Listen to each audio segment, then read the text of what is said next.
Pleasure the go.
Pleasure the go.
woke it up, woke it, woke it up, woke it up, woke it up, don't woke it.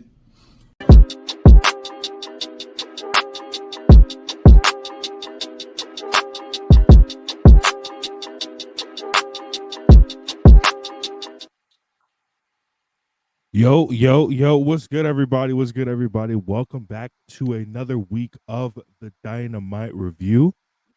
I am your host, Sir Paragraph, for another week this week of reviewing what was a fantastic show last night. I'm joined this week by Chris O'Bread, and good job, Marcus, as usual.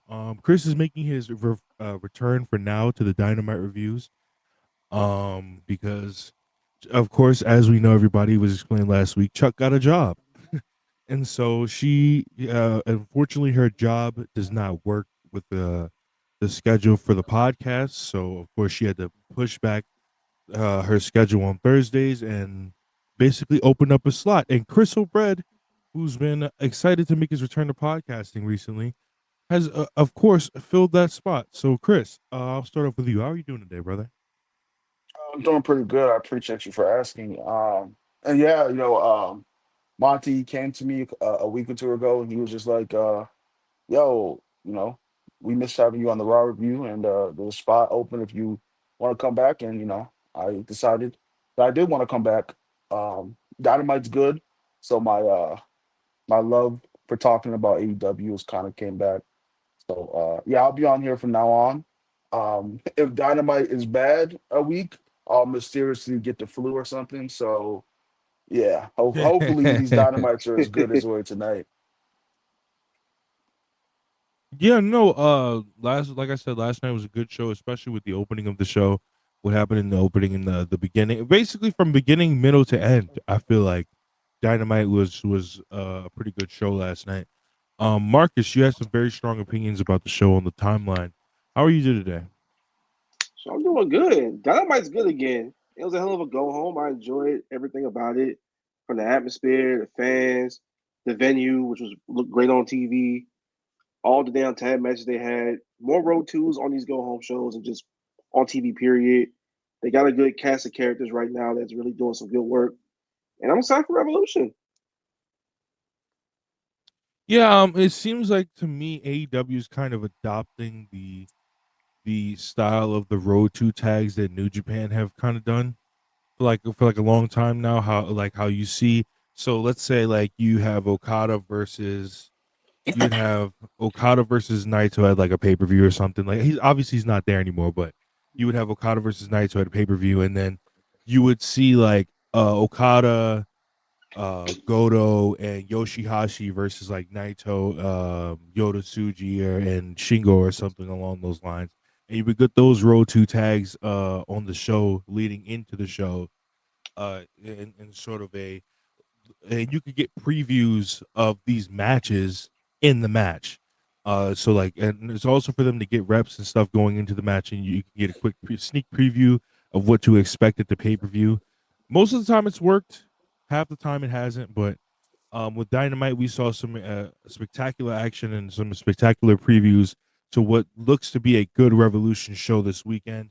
And of course, we will also be making our predictions for the show at some point during the show as well. Um, Also, guys, please make sure you like, subscribe, if you, right, like and subscribe, and also send your super chats. When you send your super chats, you can ask any questions you want, say anything you want, give your opinions. We will comment on them. And whatever the opinion may be, the comment will also be warranted to the opinion.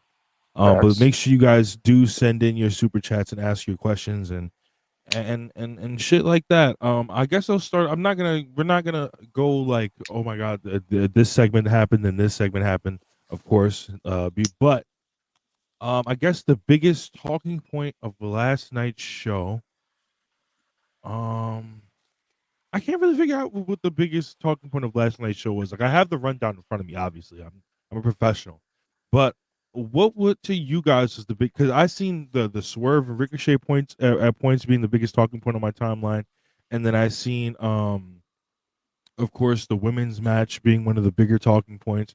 But I feel like the biggest talking point that's been on the timeline as of recently, and on AEW's algorithm in general, is MJF and Hangman. They've been Mm-hmm. doing this storyline has been almost done basically perfectly since they started it a couple of weeks ago. Of course, they got MJF out of that godforsaken fucking Jeff Jarrett storyline, and they got Bro, could you Hangman out of imagine if whatever that the shit fuck went all Hangman the way was to about to Rim? do. Could you imagine? Oh my god, yo, that was about to be crazy. Thank God he was just like, no, we're not doing this. We're doing something else. Would have been And three, they went with 4 extra Hangman weeks and of. MJF. Actually, Rob, No, your mother's a whore. Your mom was a $2 whore in the bro, oh my parking god, lot that shit was for three that. weeks Yo, straight. that shit was so bad. That shit was so bad. Chris, how have you been Yo, enjoying the MJF and Hangman stuff as of late? Because I don't think you've gotten to give your opinion on it yet. On Yeah, the it's I've been enjoying it for I love both of those guys. And like for such a long time, I was like kind of dismissive of a lot of the stuff MJF in general, really Hangman too, but mostly MJF was doing in his prior feuds, and I was like, yo, this is like he's wasting his talent doing these things that he thinks he has to do. Like he thought he had to finish his storyline with Cole, and I'm glad like it's sweet of him to finish that storyline because got Cole in a big feud on his return back, and you know. And then the Osprey feud was okay at best to me, and that wasn't either guy's fault. Well, I mean, it just wasn't. It was just revolved around something that shouldn't have been. Like the U.S. Championship thing was not a great idea. yeah, But That was terrible. I. I just what he's doing now. And that Jarrett stuff was everyone knows the Jarrett stuff was like really bad, and not just for even just MJF. It was just bad because Jarrett was taking TV time from people that deserve TV time, people who are, planned out for the future and the present, and it wasn't worth a 2 month build, to build towards MJF and Jarrett. So this is like, I think MJF, right now he probably has the best catalog of AEW rivalries, and I don't think anyone could probably. He has a couple stinkers, but I feel like the ones that are good yes, are like just Yeah. so much up there. Like the CM Punk feud, no matter what you think of Punk, is arguably the best top two feud in AEW history. You also have the yeah, Cody stuff that even though the match was a bit underwhelming for a lot of people, that build up is still like great. The build up to Cody versus MJF is still a great build up. Even the start to Jericho feud was pretty good. And this is like another just medal on Max's uniform. And obviously Heyman also has some really good feuds. Obviously the Elite feud, um, his stuff with Punk. I like that build. A lot of people don't like that build because of what happened later. I thought the build to that match was pretty good still. So just having yeah, two guys who I think are like S plus AEW wrestlers and wrestlers in general is like really refreshing to see because I feel like we haven't seen a lot of top guys really go at each other lately in AEW, really in wrestling in general, yeah. but mostly in Hmm. AEW. If So I'm glad we're getting it. it feels like And they've been holding off, and this is in both companies. It feels like they've been holding off on a lot of the bigger stars feuding with each other. And it seems like they're holding off on. I don't know why. Like maybe they're trying to wait for All In time or whatever, or maybe WWE's trying to like wait for Mania season or whatever the case may be. I know we're in Mania season, but it still seems like they're holding back on some of the feuds between the big stars. And like when you get stuff like this going into Revolution, because AEW has like certain pay per views at certain tier levels, but you could clearly tell every year the Revolution is every year their best pay per view of the year. No matter what Yeah, they might try to put on an Mhm. All In, no matter what they try to might put on at All Out or all these other shows. Now, not saying Revolution is their WrestleMania, but because the, WrestleMania the has WrestleMania not is always been their good. it's their all in is their Yeah. It WrestleMania, just happens but to be the most Yeah, that's focused the among All In those. is their That's what it is. WrestleMania. well, Exactly, like I and don't know. A so lot of people. go ahead. Oh, my bad. Go ahead.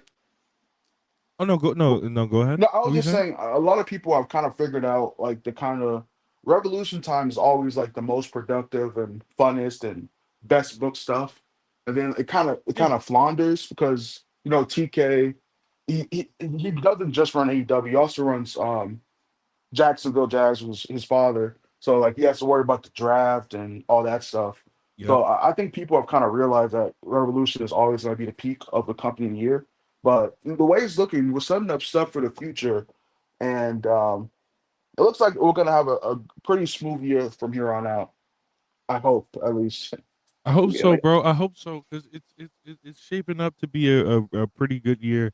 In terms of the stuff that they've been doing with the fuse lately, it's completely different from what we saw earlier this year, Hmm. late last year. yeah, Marcus, would you agree? yeah. Because for Revolution, you see it. It's the most focused by a country mile out of all the pay-per-view cycles. Just for the simple fact they have the most time to really get to it. Because you had the old formula of you have your big four, full gear ends in November. You got nothing until then, and Revolution's not till March the following year. Now you got World's End with the C2 and everything like that. That's cool. That's still January, February, all up to early March. You still have plenty of TV time to get all your ducks in a row for Revolution. And very often they do it and it ends up being the best show, the most productive TV of the year. And this really ain't been no different. No, definitely, and that's the thing, and that's the thing. Because when we went into like Wrestle Dream, we were still trying to like we had some good matches on the card. We were still trying to figure some things out. Going into Full Gear, they had some good matches on the card. But we were still trying to figure things out, and it feels like around this time, around Revolution, is when they really lock in. And of course, then we got Dynasty, I thought Dynasty was a good show last year. And then Double or Nothing. I feel like this year they really need to continue with the momentum, and this MJF Hangman feud is helping with a lot of that. That being the thing, of course. Kyle and Will's feud still being a great feud, even coming into the middle of 2024, not 2025, excuse me. And also with Kenny and Takeshita, but Hangman and MJF. We'll start off by talking about that segment at the beginning of the show. They did an interview with Max at the very beginning of the show, where Max is just like extremely pissed off. Max says, Adam, you decided to poke and prod the devil. What I did to your boy Christopher Daniels was light work, but Hangman, you've got me feeling hungry and wanting to prove a point in your fan club. To your fan club, excuse me. I'm not hard to find. I'm in the streets of Sacramento, and I've got a bullet with your name on it. You want to shoot? We'll saddle up and let's ride. So then, going right out of that, went into the Swerve and we went right into the Swerve and Ricochet contract signing. But I want to kind of talk about the Hangman and MJF stuff really quick. So then, of course, Hangman. Hold on, what the fuck? Oh shit! MJF was outside. He was awaiting the arrival of Hangman Page. Then he comes out. He basically pulls up on what he thinks is MJF backstage and starts whooping MJF's ass. But of course, going towards the going towards the rampway and towards the ring, he throws the guy down into the barricade. He kind of falls in the middle of the rampway, and the guy looks up, and it's not MJF, and he starts screaming, "He made me do it! He made me do it! He made me do it!" And Hangman is like, "What the fuck? What are you talking about? Like, who made you do what?" And all of a sudden, MJF comes out of nowhere, just out of nowhere, starts whooping Hangman's ass. Hangman gets thrown into the ring, and then they start kind of fighting back and forth.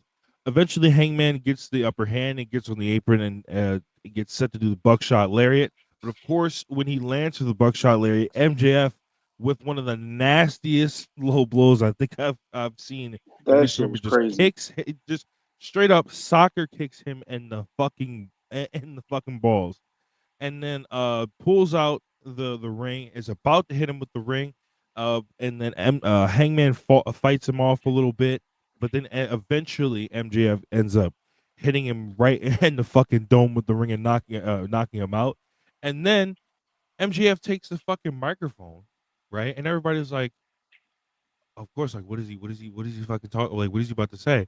And MJF goes, "You people love when your precious cowboy burns things, don't you? Well, let's see how you hypocrites feel when I do it."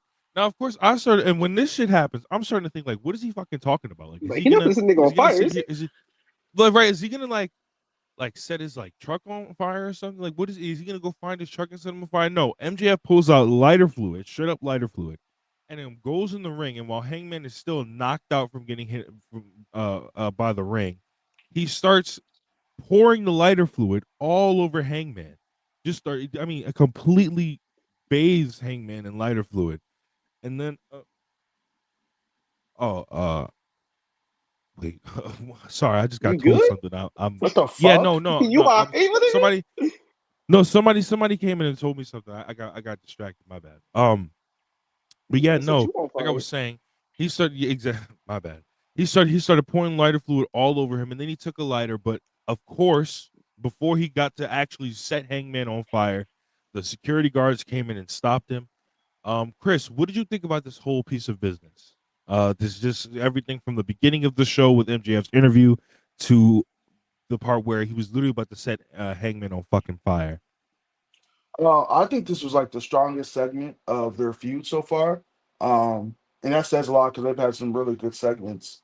Like this, and this one was like really good because I don't know if anyone really notices Max's true character, and like you can always tell, like there's always little things he gives you in with this character where there's something more than him just being this, this cocky chicken shit heel, who just wears a scarf. Like there's a darker, there's something darker to his character. He shows it every once in a while, but he never fully gives us what's truly beneath the scarf. Um, and I thought this segment was like just put more emphasis that there's something darker to his character. Like he was ready to set Hangman on fire. Like we know Hangman burned down Swerve's house, right? And that's Mhm. morally bad. But it's I don't know if it's evil, you know what I mean? But trying to set a nigga on fire is a pretty evil Like thing. that's some fucked up shit. Like It's pretty evil, and I don't know if this is the most evil thing an AEW wrestler's ever done or tried to do because he didn't, obviously wasn't successful. Well, Eddie tried to set Jericho on fire, right? That was something that happened. yeah, But they did. Eddie was the good guy in that story, and Yeah. you could say Jericho deserved it. Hangman did not deserve being set on fire though. But I hope once the storyline continues, I'm pretty sure it's going to continue after Revolution. This feels like a two match, three match even feud. It has to have a pretty violent stip, in my opinion. I wonder if that stip's going to have anything, where they do an Inferno match or if they do like a Texas Death Match or an unsanctioned match, or like to be a burning table or whatever. But I really like the depths of these two characters. They're probably the deepest characters in AEW. Um, Yes. expect Mhm. Hangman's. I think everyone would agree he's the deepest character in AEW. There's a lot to his character. Um, and I know a lot of people don't like how short his heel turn was, but I never saw it as a full heel turn. I saw it more as a man going crazy because of what Swerve did to him. And after the Swerve Mm-hmm. feud, like I know a lot of people were saying, "Oh, this doesn't feel like this guy during the Swerve feud." Well, I'm not defending the Jarrett feud with Hangman. I hated that stuff, Yeah, that but was just crazy too. I feel like the message of Hangman's character isn't that he was this evil, like sinister dude. It was just that Swerve and what Swerve did to him and what he like brings to him is just makes him the worst of himself. Um, I want to know if MJF's gonna bring out more of the worst of Hangman, or is Hangman gonna bring out the worst of MJF? But yeah, that was a really long way to say that I thought this was the best segment of the show, best segment of the feud so far, and I'm looking forward to the match. I I just this match just can't end with low blow or ring to the face one. Two. I do this. It has to be a decisive winner either way. Um, I don't know. I think it takes away if this just ends with MJF hitting him with the diamond ring and winning. You know what I mean? Even though it is the first match, so you know you have leeway to do a non-clean finish the first match, but I think it would be stronger if one just loses clean. That's the thing. And I agree. Before I go let Marcus go, I don't think this should end with their match at Revolution because it can't end with their match at Revolution. Hangman definitely needs the win.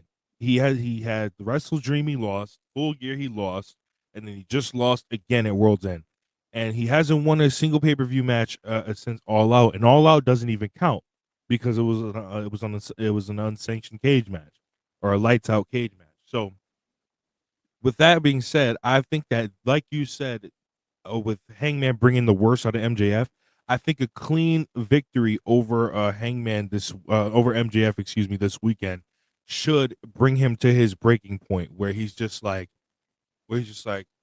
I tried everything to do everything the evil way, and I still couldn't win, and these people still can't fucking stand me. So what the fuck is the point? Fuck it. And then he just like literally kills Hangman on a random episode of fucking Yo, Dynamite, and then that should lead to another match of Dynasty.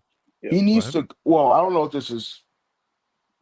Never mind. I don't know if this is like if this is bad. Just he should crucify Hangman. I don't know if that's like something that he can't do because of his religion. 'Cause I don't know. But he should crucify Hangman like on a crucifix. He should crucify him. Hey man, There has to be something in this feud that is morally just repulsive, and Max has to do it. So I get, I guess you can't crucify people anymore or whatever. But that was just the first thing that came to my mind: crucifixion. I mean, you could, it's just should you? But again, like the point remains, some truly reprehensible shit has to happen. And Max gotta just completely snap and just do some insane shit. There's fines, suspensions, all that. Yeah, yo, Chad. I'm not saying it has to be crucifixion. I need. Never mind. No, I'm just saying. Crucifixion came into my mind because there's been crucifixions in wrestling. Yeah. But the thing is, the thing is though, Chris is right. I don't necessarily think it should be the crucifixion. I think it does need to be something more. It needs to be something like Chris said, that we look at Maxwell Jacob Freeman and we go, Jesus Christ. Like, nigga, there's a reason why we don't cheer for you. This is a horrible human being. Right, like this is a horrible person. Yeah, so someone said a Jewish person putting a guy who looks like white Jesus on the cross. I promise my intention wasn't even on anything biblical, because I don't even just look at crucifixion as a biblical thing. I just look at it like that's like in the Planet of the Apes movies, they're fucking crucifying the apes. Like in War of Planet of the Apes, they crucify the apes. So I just look at that as like, yo, these are some fucked up niggas. That's what I take for ain't even the first like religious-ish kind of thing AEW themselves ever did. Like, hey man, put a whole crown of damn barbed wire on Adam Cole's head. Yeah, damn, on Easter. Yeah, on Good Friday and shit. Oh, Good Friday, yeah. Yeah, on Good Friday. Remember when he was crying? Remember when he was crying about that shit? That was crazy. That was good discourse. That was hilarious discourse. You're trying to get AEW Marcus. on Fox News. Hey man. Yo, Fox News would get niggas would get on Fox News and have they would bring everybody on, nigga. They'd bring Brodus Clay on for no reason, just to start yapping. And Brodus Clay would be like, "This is why I don't watch professional wrestling anymore, man. They always got to do some devil worship and shit." Camille would walk out the company. Like, bro, come on now. Oh, Jesse Waters all day, all night. You act like it's a bad thing. Hey, that's a good thing. Maybe say shit. Maybe they should do it. But hey man. Yeah, like we all said, there has to be something morally it has to be the worst thing that anyone's ever done in AEW history. It has to be. Whether that's no, I can't say that part. Whether that's tying, Hangman to the back of a truck or something and driving out. Well, someone's done that in AEW, never mind. I don't know. It has to be something. He might have to set Hangman on fire. They might have to get a stunt double, and Hangman might have to come back like Two-Face. I don't know. Something crazy gotta happen. Do some Brian Pillman, Steve Austin shit where nigga tried to pull a blick on him or something. Something that ill. Yeah. Like, try to hit him with your car. I think he should just try to hit him with his car. They already did that, but I think he should not shoot hit him with his car, but like hit him with his car. Where it's like something like I'm trying to think, something like I don't fucking know. They get like a stock car or a stock rental car, and they do some weird filming shit where it looks like MJF is getting hit by another car while he's in the car, but he's not actually in the car, but they just say he does. Something You know like what that. they could do? If Christopher Daniels is okay with never being on AEW TV again, Christopher Daniels the character of Christopher Daniels has to die. MJF has to kill the character of Chris Daniels, and that's Now something hold that's on. very logical. And it could be something with fire. They can do the Vince McMahon car explosion. They could do something like that. Christopher Daniels, if he's okay with never being on AEW television again, they should kill his character, and MJF should be the one to do it. I don't think If they it, should. if I don't think they should. I agree with there should be Uh, something to Christopher Daniels. I don't think they should kill him. I yeah, think he Kill's a little should. still too far. I think he should put him in critical condition though. Yeah, like I don't Something know. blow a like nigga up or something like that. Run horrible. him over on, like in the parking lot. Something crazy. I mean, yeah, it's just Oh, something see, no, crazy. oh no, but that's a Death Riders thing now. Never mind. Death Yeah, Riders. I was about to say that's right, huh? I was about to say he should just Pillmanize his neck. But that's a Death Riders shit now. Niggas like I'm Death trying to Riders. think. The Max and Heyman are thinking something. They're two of the most creative guys in the company. Yeah, they'll figure it out. They don't need us But telling yeah, them what to do. I think everyone's in Yeah, but agreement that was can't. a You great know what piece the of thing is business. also? I can't. I can't. I don't feel like it's not that I don't give a fuck about Impact, obviously, but I can't sit here and laugh at Impact for killing somebody on air and then and then be like, yo, AEW killed someone on air. That's kind of fire. Like I can't. It would make AEW look crazy. I I think it mean, would but, make AEW look crazy. people have died on more than just. I mean, Vince McMahon died on WWE television, Niggas down but Lucha Underground. niggas died on Lucha Under. But with the Vince thing, he just had to come back because of the Crispin stuff. Yeah, But I mean, I don't know. Obviously, it doesn't have to be this extreme stuff I'm saying, but I mean, if you really want to prove a point, it does kind of have to be something extreme. But yeah. Just it go back was a to great piece of business either way. I'm sure they'll make it, really good no matter what. it should Niggas, you just want bring to kill home somebody, kill a Dark like Order. yeah, kill them niggas. Fuck it. Oh, Fuck it. you could kill a Dark Order. You know, take him for the team. He'll be bled for a million viewers once. Do it again. Yeah, yo, ask Uno, yo, you good off this wrestling shit, right? Because we could just like kill off your character or like permanently injure your character. If you want, I mean, you can go run the game and stuff, brother. Go run the Twitch. We got a little bag for you, but not like. Point being, they should all drive home the whole crux of this feud of MGF losing his mind because Heyman's done some crazy ass shit, and yet the fans just simply want him to be okay, and they forgive him, and they understand why he did what he was doing. Meanwhile, with Max, like you are a actual factual reprehensible piece of shit. There's a reason everybody doesn't like you. There's a reason the fans won't accept you because you genuinely are a bad person. This isn't Hangman. We know that's you. Like you're proving the point for us. So that should like really superly establish babyface and heel dynamics like permanently in this feud and going forward. Also, we're talking about this a lot because it's like a very impactful feud on the show. You know what else is like really?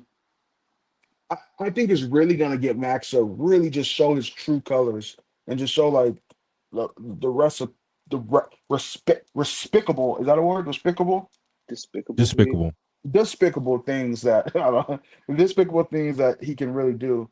I think like a big part of this feud is Hangman saying I'm real, and that got if you go back to that promo, it like that's when Max was like, "Oh, I'm not saying anything else. I'm just gonna kick him in the dick."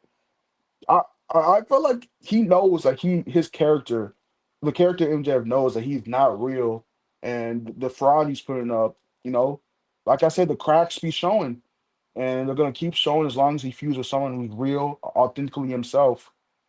So yeah, I think this feud's gonna be, it's great. I think it could go down in top five feuds, depending on how long it goes and how the matches deliver.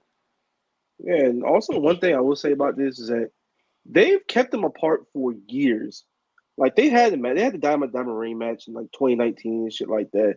The Battle Royal first Double or Nothing. But like they haven't had a single feud. They barely ever actually interacted except for like a little backstage segment in like 2023, the end of the year.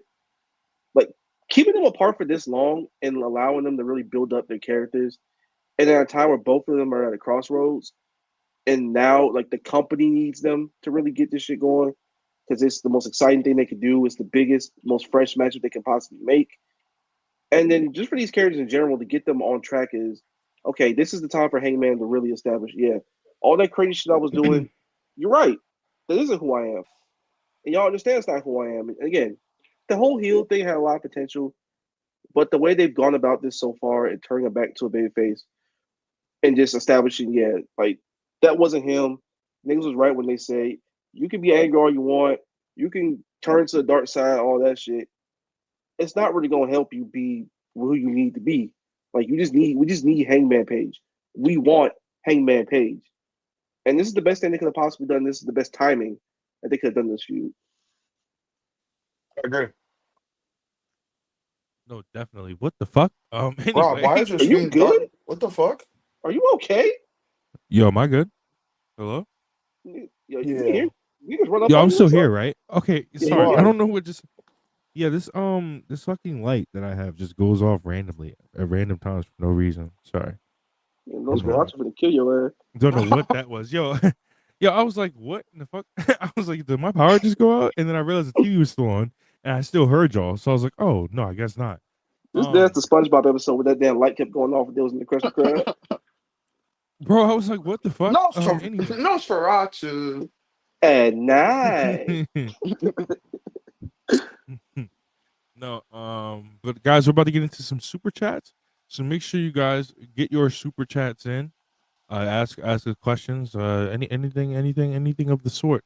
JP Weezy, $10 at work, but I still gotta show love. No, definitely. I appreciate One of the members Appreciate of you, Self Weezy. Made. Make sure you guys get into the Self Made Discord. Chi-Town Spurs, $5. Chris, I don't think AEW should book a Jew to crucify a long-haired Christian around Easter season. Not the guy. Well, yeah, I did think of that before it came to my head. Yeah, maybe don't do that. Yeah, But it's gonna. look, It's gonna be I on X really did tomorrow. not think. I mean, it could be our ex. I'll just explain myself. I really did not mean it in any biblical fashion, like at all. Yeah, Like, niggas is just spitballing, bro. You know what it is. I do some Terry Funk shit where he has like, the brand of iron on fire just blows into his face or something like that. That'd be some cool shit. yeah, You know what you I could mean, do? You know, no, that's it. He could blind him. Yeah. He could blind. He just simply just blind him. He used to do that blind shit him? all the time. Just I don't know, fucking. Got to be something really dangerous that just gets into his eye. Or he just stabs him in the eye or something. Yeah, do like the junkyard dog Jericho shit. did Mox. Yeah. yeah. I mean, Went through this one. Went through You that man one. switching hats? I was looking for a different hat. I couldn't find one. Our Chi-Town Spurs another 5. RD Evans, Sanjay Dutt need to be done. Like 75% of the Jags roster got done today. Yeah, what was that about? Hey man, we got a new GM, a whole new regime. They looked at them books, they flipped them pages and said, "Nigga, you are making too much money to be this ass. Get out of here. Cut half the damn team. We got 60 million cap space now. We getting the books ready for some shit. You know, we doing our thing." Yeah. They were Enjoy trying. Yeah. They were tying people to crosses in Rome long before Jesus was around. I mean, yeah, but obviously, when people think of crucifixion, they think of Jesus. I just didn't. But let's not have Hangman get crucified. Yeah, let's table that idea. Yeah. Honestly, he could just do a fireball into his eye. That's what Jericho that's does, Jericho's bro. thing. Yeah, I'm about to say that's Jericho's thing. Fuck, so like we gotta find some way, but something evil for Maxwell to do that won't get AEW in trouble. Yeah, just find some Crucifixion would definitely get AEW in trouble. We get them smoked. Fuck. I don't know though, bro. They're owned by Warner Brothers. Warner Brothers does a lot of morally gray stuff, like in TV shows. I'm sorry, they let them do crazy shit. The only thing they've ever drawn the line with AEW is Jericho smoking a cigar. Funny That enough. is still Yeah, crazy but to me. the wizard gimmick, the wizard get don't yo. I'm not trying to praise Jericho, so don't Don't make us do we it. don't mention the wizard gimmick. We're not doing that. Elite He merchant should. $2. No, mind. What happened? No, I was just gonna say, low key, he should give Hangman a flaming concerto. Concerto. Oh, Put the chair on fire and concerto him. How the fuck you say that word? Hey, Taylor, you said it right. Why do they call it that, by the way? I have no clue. It was some shit where they was trying to do the first that's Cope. TLC. But then Cope they and would be like, Edge "Oh, the made that, right? concerto is Cope's thing." Christian. Oh, Wow. Oh, You should just run him fuck to over. hold it. but is that Fuck it. red? Is That's that that red? shit. Is It's that just, red? I don't know. Is that? I don't know. We'll figure it out. he's just Maybe like we're way he off. We're way off, and they don't even do anything like that, like bad. You know. All I know is Tony, if you're listening, don't crucify. That's all we ask. yeah. Don't take that idea and be like, wait, maybe maybe watch this. Maybe Elite them merchant self-made $2, inspired. bro. Self-made not self-made. Elite merchant $2. MJF, you better watch your back on Sunday, son. Oh no. Allegedly. Yo, you finna jump the barricade? They didn't talk over Osprey's entrance. That is true. That's a good. Because fucking Tony Schiavone wasn't fucking there. Shout out Rick about it. Come on, guys. AEW is good. You're so mad. You're so mad. It's an AEW moment. You're so upset. Hey, all I know is they got Rick Buying to go on the West Coast on a Wednesday night. Hey man, you don't know your family like that no more, Ian? You want to go full time? We'll take I one up really north. wish. We gotta get Caprice on some of these shows, man.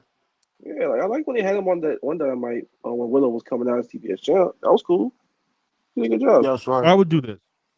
I wouldn't completely get rid of Tony Schiavone. I would. I would just move him. I would just move him to Saturdays. It's Saturdays. It's Saturday wrestling. You tune into Saturday wrestling. You hear Tony Schiavone, that sort of thing. You're used to that. But Wait, is Wednesday, Tony not gotta be already on somebody else. Collision?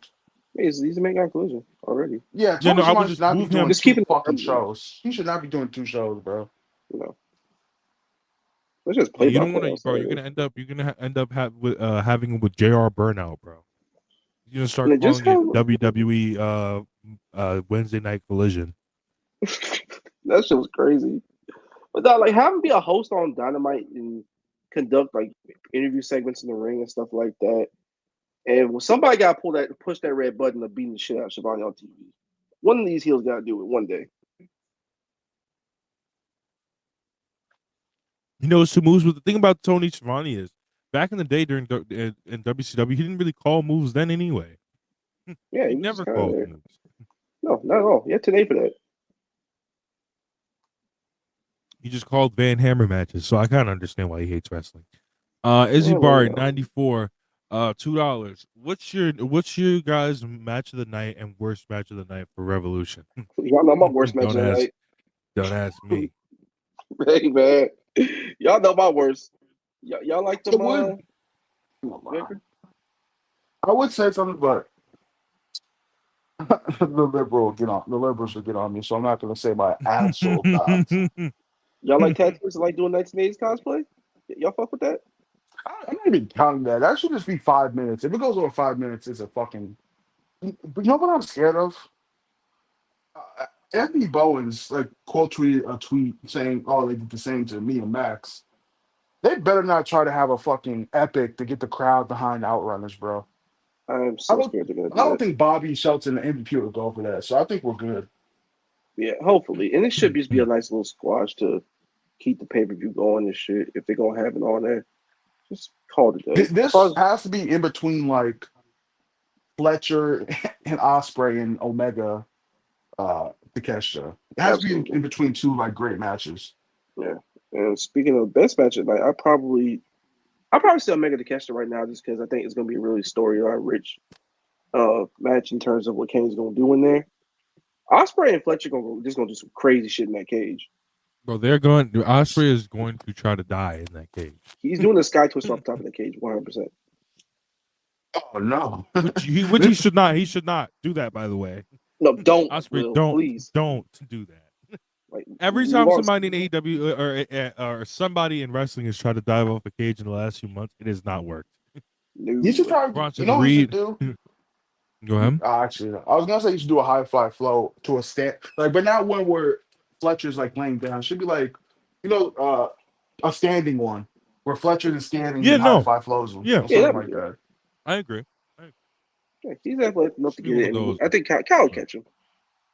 I can also just do a Don't like- moonsault off it if you want. I mean, moonsault's pretty much a safety move to do. I don't know. Make sure they don't have that cage be big as fuck like it was for Cody Wardlow. If it's that case, they might as well just fucking not do anything like that. Yeah, that cage was crazy.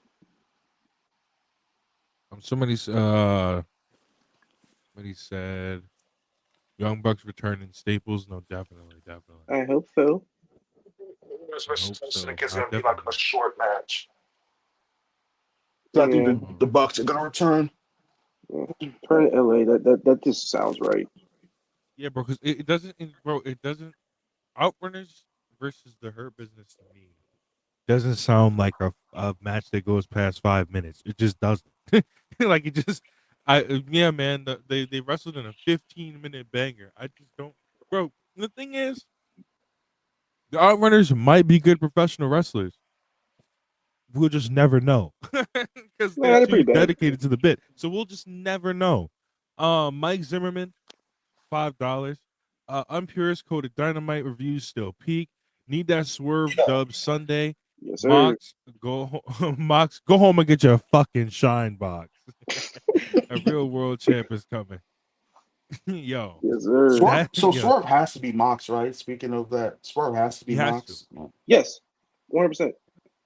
I thought And if Mox says before no, just tell that nigga fuck him. I can't lie. Let that nigga leave if he said no. Yeah, bro, because you gotta try to do before business, Saturday, before last Saturday, when it was like in my head, it might be Swerve versus Mox, no title change. I was like, okay, cool. But like now, the AEW definitely does. I'm not saying they desperately need to pivot because WWE, because y'all like to do that. When a WWE does something good, decent or good, y'all love to like fucking hit the panic button. And I'm not hitting the panic button. But a change needs to be had because we can't keep having Mox end the show and everybody goes home not happy. We have to go home happy once. I'm sorry. We have to go home happy one time. We've been going home disappointed or sad for 6 months. And it has not been a fun it's not going home fun disappointed like we were with MJF. We're just going home disappointed and sad and wanting to drink ourselves to sleep. So because like you can't have Swerve playing up. You getting back into a title picture in the same pay per view that he won the belt a year ago, and have him lay down. Like, you can't do that. Agree. Absolutely not. Struggle of the Fool, $4.99. Do you guys think that there is a chance that Jay White turns on Edge of Revolution? Jay's promo plus Mox's all alone story got me feeling spooky. That'll be dumb He's as definitely fuck. turning on him. Jay's not joining the Death Riders or anything, but he's definitely going to turn on Copeland. I mean, I don't know if it's going to be during the match, but it could be on like Dynamite the next day. He's turning on Copeland, bro. I'll just do Jay it White is a Dynamite. sinister little nigga, bro. He's sinister, and maybe this is finally the guy. I don't want to be this person, but maybe Jay White's finally the guy, the young guy that Cope actually puts over. You know, maybe. Which would be very funny. You I don't wanna be that guy, but- yeah, okay, nigga. It's coming. Yo, it's Jay coming White, with Cope nigga. accused you to come with Yo, Dry Jay House, White, my nigga. nigga. It come with Spear, nigga. You Come think with you so know Spear. me, bad. nigga? Aw. That Spirit's gonna reverse into a Blade Runner. You take your pick, nigga. Spear or Educator, nigga. Take a pick, cause we're going home off one. And No, if you does want anyone chat, think nigga, that Christian's gonna try to cash in? I do. I do. I I want him to certainly do. try, but I want him to lose. I think that's I'm where the of the story same, has to go. bro. I think he I, has I'm to He's gotta lose fail. when he I'm of a cashes in. sneaking I'm of a sneaking suspicion that maybe he goes into Revolution and maybe they do pivot, but they pivot an entirely different way and they just have Christian win it. That'd be No, crazy. I doubt it, bro. It's not I going mean, to be. to me, if they were to do, because Swerve is probably going to beat Ricochet this weekend and go to Dynasty to wrestle for the title, and they could, not saying they should, but they could tie a loose end up by having Christian go on a transitional reign and then lose the belt to Swerve. They could do that and tie up a loose end, seeing as how Christian was the one that took the embassy and the gates of agony and shit away from Swerve last year.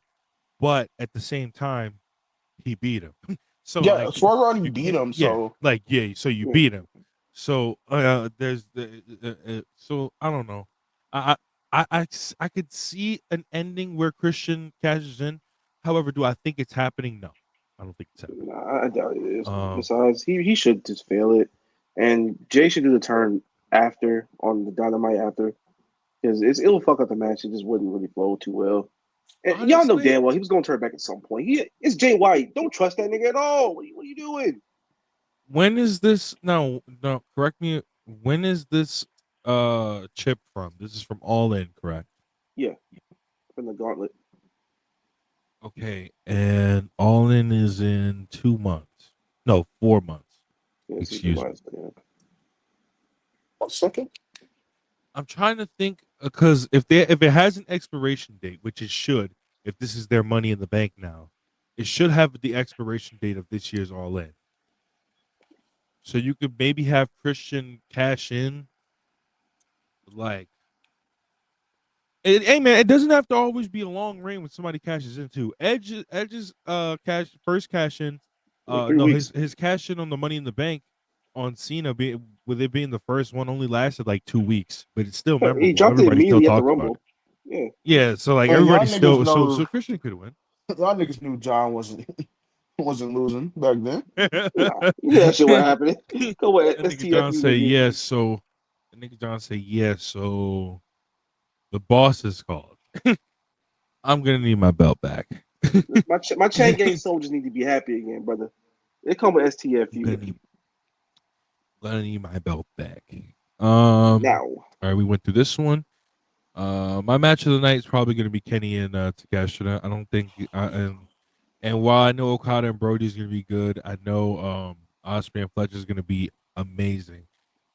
I don't think the one that we seen in All Out 2 years ago was the limit of Kenny and Takeshita's abilities in the ring together, and I think that this, especially since Kenny is in a state where he's doing less and not more now. I feel like this match is gonna be worked a lot like the match that he had at the Tokyo Dome, and it's gonna be tremendous. It's gonna be tremendous. See, I don't want to shit on my man's he who shall not be named, Ibu Mort, but I hate his idea that Kenny has to go in there and play this aging veteran, who can't, stand up to the new and improved version of himself. Obviously, I think that Takeshita should get a lot in this match. He should be the dominating factor in this match. He's a heel, first off, and he is like stronger, faster than Kenny. But I don't need this to be a fucking Brock. I don't need this to be fucking Anderson Silva versus Chael Sonnen, where Kenny irks out a victory after getting dominated the whole Yeah, match. And I Mhm. just don't think that's what it needs to be. I don't. I agree that it should not be the same match they had at all out a couple years ago, but I don't have any problem with this match being 50-50, maybe 60-40. But I think I don't think it's the wrong way to have this match.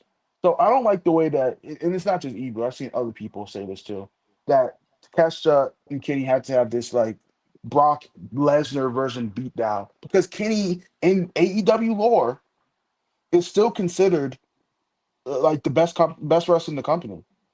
Um, yeah. then we saw Mhm. what he did at Wrestle Kingdom. and both Wrestle Kingdom matches, the Osprey and Gabe Kidd match. Like I don't know why people. He was never the pleading babyface in those matches. He was the dominating Yes. guy in those matches.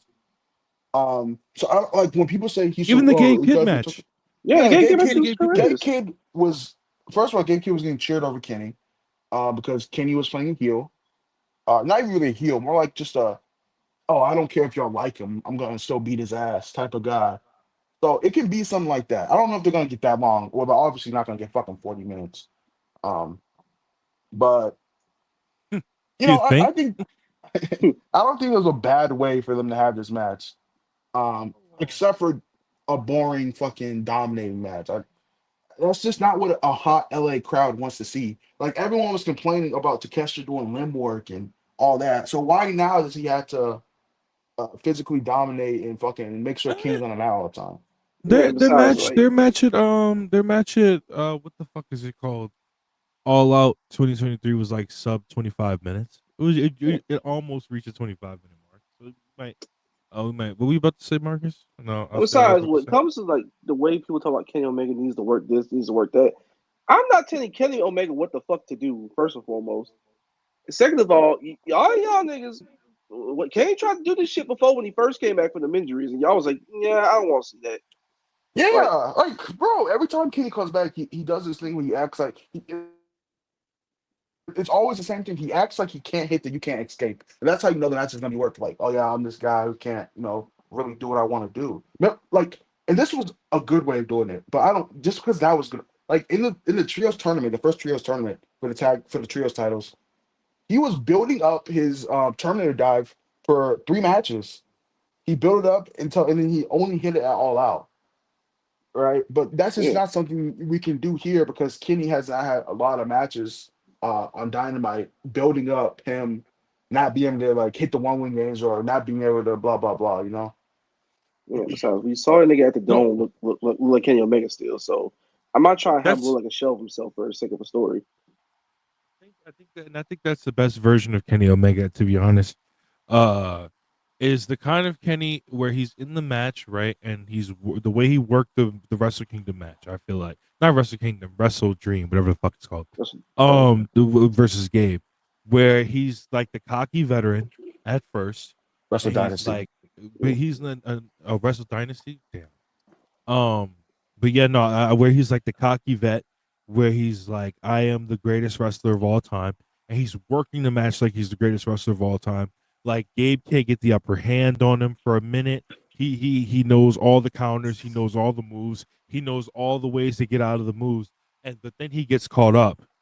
And at some point, I think it's after the fucking dive where he pretends like he fucked his leg up, and then it's after that where Gabe kind of got the. He did the same thing with Osprey at Wrestle Kingdom last year when they first wrestled, where he kind of pretended. No, not last year. Excuse me, 2023 when he wrestled, where he pretended like uh no, he took over the match, and then kind of let Osprey take over the match for a little while, and then he took back control, and then kind of like that's the your kind of dynamic of the Kenny match that I want this weekend, not the other one.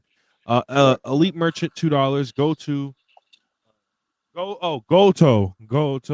Nigga. Gorishi Nihon hashtag Samurai Way. I did not see this Tanahashi versus I didn't Goto know match. that fucking It was shit good. was yesterday, bro. They didn't No one premiere it at was all, talking about really. it. It was Did the not Yeah, see they it. didn't anniversary really show. They didn't promote really Did it. not see promote it. it. But I saw it. It was really a match. Tyler looked very good. He still got that connection with the crowd. Like y'all know what it is. That's Big President Ace right there. Goes my man. That the Ghana match. Hey man, we up, Big Blue Justice. Blue Justice, what my nigga say? Yeah. I'm very happy I got to Yeah. see him wrestle live against Mox in the pandemic. Like I never really seen that matches before like that, but he was really, really good in that match. He looked great. I got it immediately. Why people hold him in high I'm regard. kidding. Oh Case shit. IWGP Championship. I just think it's so cute that Goto got the belt, and he's just gonna give all the guys who are in the late 2010s never open weight division guys a chance. He's giving one to Nagata. He's gonna give one to Shibata at Forbidden Door. He's gonna give one to fucking Ishii. Yeah. I like that. Oh, Let that be known. I put that out there right after he won that belt, and the big aerial assassin co-signed it. And now look where we at. yeah. But shit, we got Go what ahead. next? We got on Dynamite. Yeah, let's get into some more of AEW Dynamite. Ricochet and Swerve started off the show. Ricochet and Swerve had their contract signing. See here, I'm looking at the AEW rundown of last night's show, by the way, on their website. Okay. So Tony Schiavone was in the ring when Prince Nana and Swerve came down after he introduced them. Ricochet came out next. He was not wearing the stolen embassy robe. However, he was wearing, I think, a Philadelphia Eagles snapback. Yeah. Mm-hmm. Um, AO approved. as he's an Eagle fan. As he's an Eagles fan. Eagle fan. Ricochet's. Okay. Exactly. By the way, you're from Kentucky, by the way.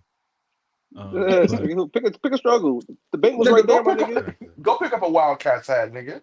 Like this, nigga. The Exactly. Bengals is right there if you want an NFL team, cuz. Exactly.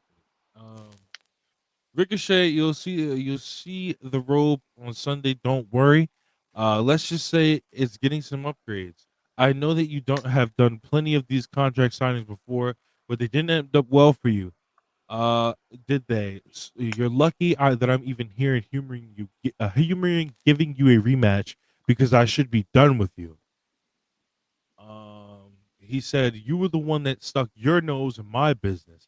You chose to mock me. You chose to embarrass and bully me. That's true. He's not wrong. Like, why are He not. a lot of heels in Yo, wrestling nowadays are just Rob, not wrong? you know what's crazy about which like all this? Yo, a lot of people refuse to point out, and I love Swerve. Obviously, this is a critique of his character, not a critique of the character's writing or anything, but a critique of like the character as I'm seeing him as a real person. Yo, he starts a lot of the shit that he gets into. Starts He almost started all with of it. Yeah. Hangman, and he started to get with fucking with Ricochet. Bro, why did he have to make fun of Ricochet? Ricochet did not do anything to him. He was just like, yeah, man, I'm doing my. Oh, I know what started because Ricochet was, he was talking to the Hurt Business, Hurt Syndicate. So Swerve He took was an dick issue with riding. it. Yeah, no, he was He Yeah, dick was he dick just, riding. he riding. just He was going dick nuts. riding. He was dick riding. But Swerve took an issue with it, and then he decided he was gonna like embarrass him. But like Swerve, Ricochet's in the right here. Yeah. Yeah. He's in the right. Why did you have to like throw toilet paper at the nigga, bro? Like, You he know, ain't do like nothing to you. He just a nerd ass nigga. He harmless. Like, he ain't doing shit to nobody. yeah. Let the nigga play with his Bakugan cards in the corner, bro. He ain't doing Yes. nothing. Let me get his little hat off and shit, bro. He ain't doing nothing to you. Hell, Nana himself pointed the shit out last week. He was Yeah. like, bro, I done took a lot of L's for you, bro. Nigga, I got kidnapped by Sting. I got put in a coffin. I got hit with a dead out through a table. All for you. Your house got burned down and shit. I didn't all type of crazy shit done happened to me. You drugged me to assault the nigga at his damn wrestling school. And now look what happened. You pushed a nigga too far and Yeah, you bro, got I my damn forgot roast about that. stone. Yeah, no. Swerve Yo, Swerve did Swerve is a that bad too. person, bro. He He is is a a Swerve really bad terrible. is person. Swerve He a really piece of is the evil shit. nigga. Wait, he might Black be a piece of Republic? shit. Hey man, come on now, man. Yeah. He, What's that? What's that, he Chriso? might be a piece he might be a piece of shit, actually. When you really think about it. Because like what hasn't he started? What hasn't he started? Like, nigga, you doxed Heyman twice. You fucking humiliated Ricochet for no reason, really. Just because he was getting on your nerves for real. And you got down the shit stove. You had him looking like a bitch trying to get his damn robe back. And where were you? Where were you? he was a serial killer who rapped about Swerve killing. said stop gun violence. How are you rich and you're robbing people? You robbing producers. You robbing wrestlers. You robbing Nana. Yo, Swerve, bro, like, yo, it's all cool though because he got a catchy theme song, guys. It's all cool. I hate Niggas, that. niggas I like hate saying that Swerve part of song. wrestling. I hate when someone is so clearly in the wrong, but he's the baby face, so like you have to be like, and this isn't a critique of Swerve, his character work because his character in general isn't like this goody two shoes, good guy. He's like this badass good guy. So I don't have a problem with that, like his character. I'm just saying though, like a lot of these niggas have a point in kayfabe with what Swerve be doing, and one day someone's gonna point it out. I know Heyman's pointed it out, but you can say that he's just clouded because it affected him. But someone's gonna point it out. Be like, yo, why do you be Hey why do you be man, saying this shit to niggas? hey, I'm not gonna lie. There was a certain man running around angry at the hypocrisy of the fans, and MJF and Swerve. Come on. hey, Hey, that shit might be kind of, hey, hold on. is a nigga running around right now talking about you niggas is mad hypocritical. That's all I'm gonna say. What That's my nigga all I'm name gonna is? say. Say his full. What my nigga name is? Maxwell Maxwell Jacob Jacob Friedman. Friedman. MJF. Where you from? Where you from? Where you from, guys? The most North magical place on earth. Jersey. Woo. Plainview, Long Island, New York. Oh my God. Mm. Yo, I love God. that my nigga MJF's reputation has like recovered from that cold shit, bro. Because he is a real asset to this damn company. Like whether niggas like him or they don't.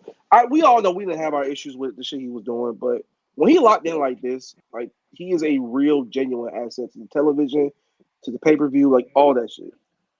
Yeah, he's really good. Definitely, Uh, but definitely. uh, but this Swerve and Ricochet shit is like, when's the last time a character, fuck wrestling, just in like media in general, has done a 180 from going from like someone like, or no one gives the fuck about anything but their wrestling, like, and it came all the way to like, yo, this dude is maybe the best heel working today, one of the best characters working today. And all it took was him being unselfish, because it is what it is. Because nowadays, all these heels, they have to look cool. They have to be, fans have to like the heel, and the heel has to be cool. The coolification of heels and bad guys in general in all media has ruined good guys versus bad guys. Yeah. Yes. Thanos being so cool. Yes. That I hate that. I hate. Oh, Thanos was right. No, Thanos. I hate it, bro. That He nigga is was not right. genocidal.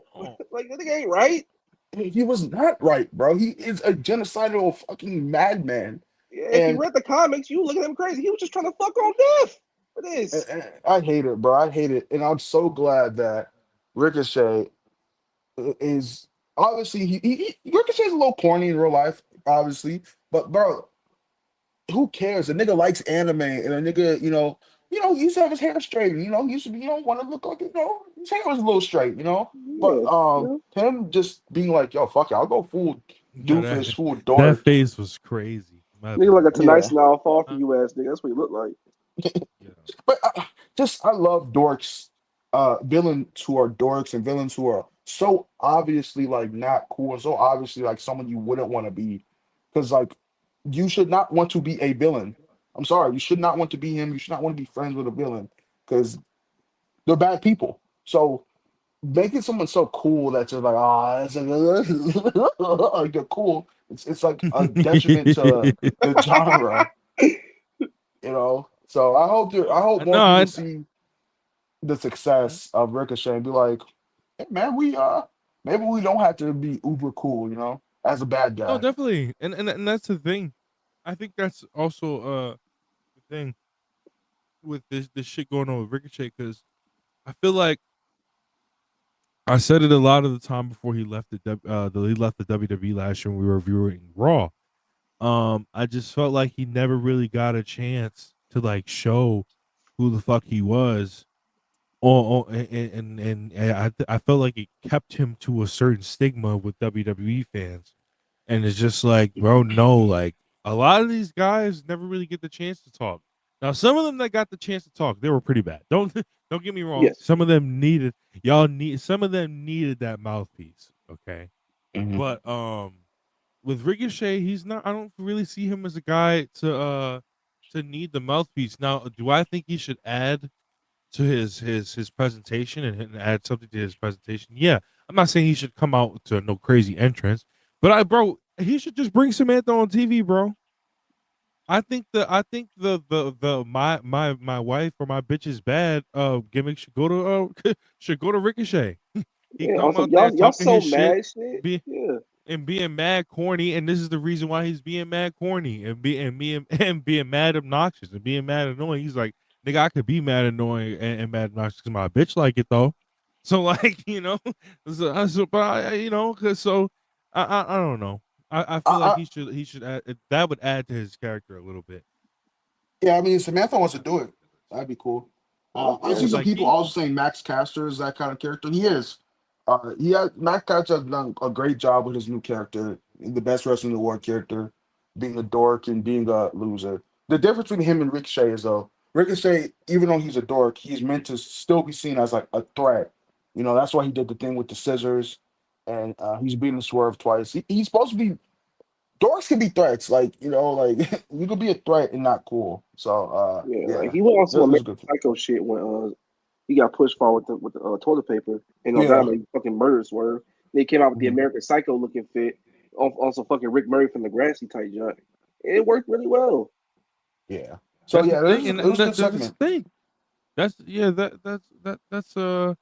that's the thing. I think that this could go places. I think this should end here at what the fuck Revolution. Revolution for now, and I think they should pick back up on this later on, maybe in the year, probably in the fall or something like that.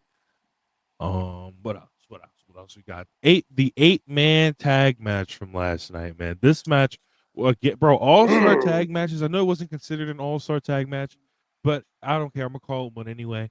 All-star tag matches are always fun, man. And Mark These Davis. and the men in this match, and Mark Davis, and the men in this match, we're all all-stars, and Mark Davis. Will Ospreay, Powerhouse Hobbs, Mark Briscoe, and Orange Cassidy of the conglomeration face Brian Keith, Mark Davis, and the Murder Machines of the Don Callis family. This match was fucking fantastic. It started off a little bit slow, obviously, but then it picked up and picked up, and once it picked up, it never dropped. It kept going and kept going and kept going. All eight of these the wrestlers in this match are pretty decent to good wrestlers. Will Ospreay being the best wrestler in the match, obviously. But Powerhouse Hobbs, bro, I wanted to talk about Powerhouse Hobbs' performance. I feel like Powerhouse Hobbs is getting up there, bro. He's getting up there, and he's getting better and better and better by the match. His performance last night in the match was fantastic. Another guy who I know a lot of people have been like souring on, but it's because he's been around Jericho. I feel like he's been picking it up lately. Brian Keith. Brian Keith has been having better performances lately. Now that they're I don't kind know of if people have been pulling him. souring on him. I feel like No, I know. I think more people just want more from him. Like Yeah, Yeah, you no. know, I feel like there were the people that were like Brian Keith. I don't know because he was stuck around Jericho and he didn't really get to do much. And now that he's coming away from Jericho and coming away from Jericho, I feel like now he's getting to show who Brian Keith really is rather than just a fucking Jericho henchman. Yeah, we don't exactly. He's not really. He's kind of yeah, stepping away from the bad apple role, and he's kind of being the bounty hunter again. Is what I mean. right. And Um, I like the little role he's found on TV, where like biggest people call on for bounties and stuff like that. They actually utilize the real bounty hunter stuff and use it in a real way. That as a TV act, it works well and it gets really receptive. And he's going there and let him have cool matches with top wrestlers. And then these like big multi-man tags and his tags with Big Bill. Like he is really, really fucking good at being a stooge. And the way he bumps in these matches is really, really cool. And that's a real solid role. That's another tool in the toolbox for him. So when they actually do try to pull a trigger on someone with him later on, like he's getting a real connection. People see he can do multiple things.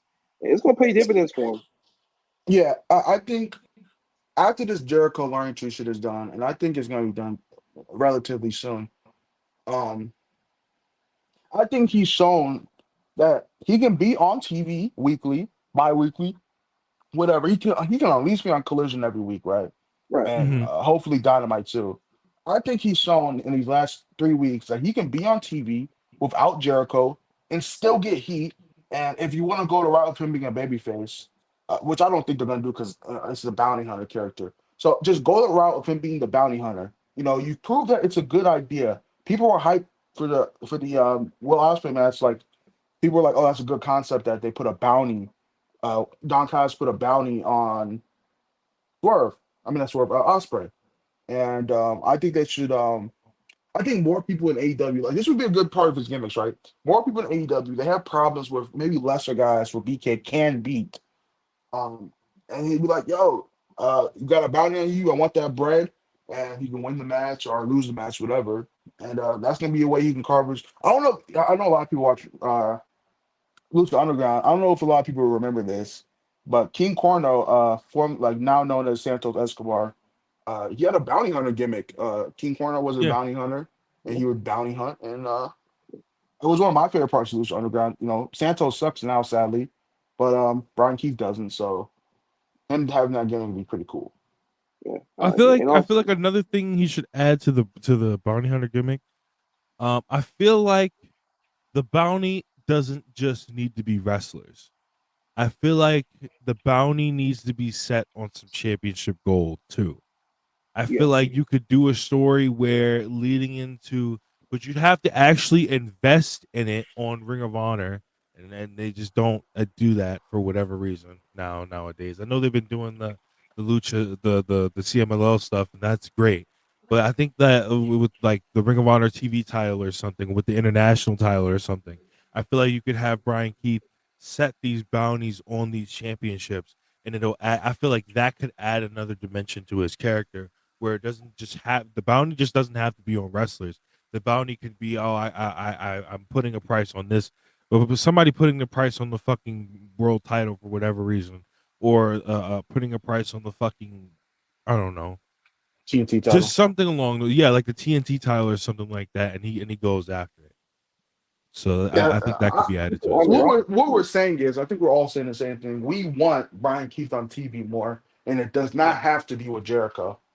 yeah, it doesn't yeah, have to be. And they've shown when he's not with them, and they've done the separate like keep the big bill tags, keep bounty matches that it's getting over with these audiences. Both of those men you don't need Jericho anymore, really. And when they Mm-hmm. break it up, y'all gonna see that. And as for Hobbs, it's Rob got a damn dog on camera again. Shout out to him. Hobbs, I say right before the Oh, match, bro, he might not be the best wrestler in the match because it's Osprey in there, obviously. But he'll probably have the best performance because he's done it before in these big multi-mans with United Empire. He's done it multiple times with his feud with Big Bill. Like he's just really putting it all together. Like his athleticism's on point, the power's on point. Hey, some of y'all big niggas gonna have to lay them punches in, lay them strikes in, hey because man. how's gonna embarrass y'all? He gonna make y'all look crazy. yeah. Another thing too. I feel like not only Brian Keith but Bill is also getting better as he gets away from Jericho a little bit more and more. I feel like with these Jericho groups and programs that they do, not every single one of them have been like success stories. Obviously, like the Jericho Appreciation Society, I don't think any of them carved out a major success story after the fact. But um, like I feel, except for like DG who won the TNT title, but other than that, I feel like with some of these groups, there are some gems that you can see underlying within the group. Like we got like My bad. I'm trying to think. No, you're good. I'm trying to think of like some stars that came out of a couple of these groups that he had. Jericho's groups. Yeah, Jericho's group. I Sammy mean, for Sammy was pretty loved for a while until they, for some reason, put Tay Mello with him on TV. Yeah, they were yeah, like, he yeah, just didn't let's get out of his let's own ruin way. that. Also, Sammy, Let's ruin that. DG, obviously, and Chad, we're not giving Jericho the props. We're more so giving Yeah, props to the concept of putting young guys with bets on TV yeah, until they're ready to be on their own.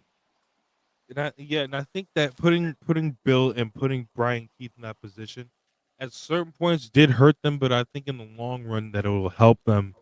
Especially Big Bill, bro. I've never seen. I've been watching Big Bill for like 10 years since he's been in NXT, and I've never seen Big Bill perform at the level that he's performing at, like right now. With his in ring production, the stuff that he's been doing with the promos with the Will Hobbs, the fights and shit like that. I've never seen him perform like this. Um, Something else that took place last night on AEW Dynamite. We're not gonna get into the full stretch of it. Willa Yuta versus Cope happened, and after the match, Well, basically, damn, nigga, we ain't talking about the post match of the 6-man. Yeah, you try to move off from that quick as hell. oh shit, I forgot about That's a the it's post pretty match. important post match. It's pretty significant. Oh man, I completely forgot about the post match. Yeah, you're right. You're right. Osprey got the win after hitting the fucking. It was Oz what the cutter. fuck was the move? It was I was The Oz cutting the Oz cutter hand to cutter a blade. hand on blade. Yeah, I watched so much wrestling last night. Sorry. It was the fucking Oz cutter on Brian Keith, and then the hidden blade afterwards. But after the match, of course, the heels had to get their heat back. Mark Davis immediately put Osprey into a fucking rear naked choke and just wouldn't fucking let go. Just if they tried everything to get him to let go, he would not let go. And then the rest of the heels, Brian Keith and Big Bill, and then other members, of course, of the Don Callis family and the Murder Machines, then laid out the other members of the fucking team and Mark Briscoe and Orange Cassidy. But then, of course, Kyle Fletcher came out afterwards and aura farmed his ass off. Just just Bro. just very very very very briskly walked down to the ring and then came into the ring and basically was like, "Watch out, y'all! I I got got it. this."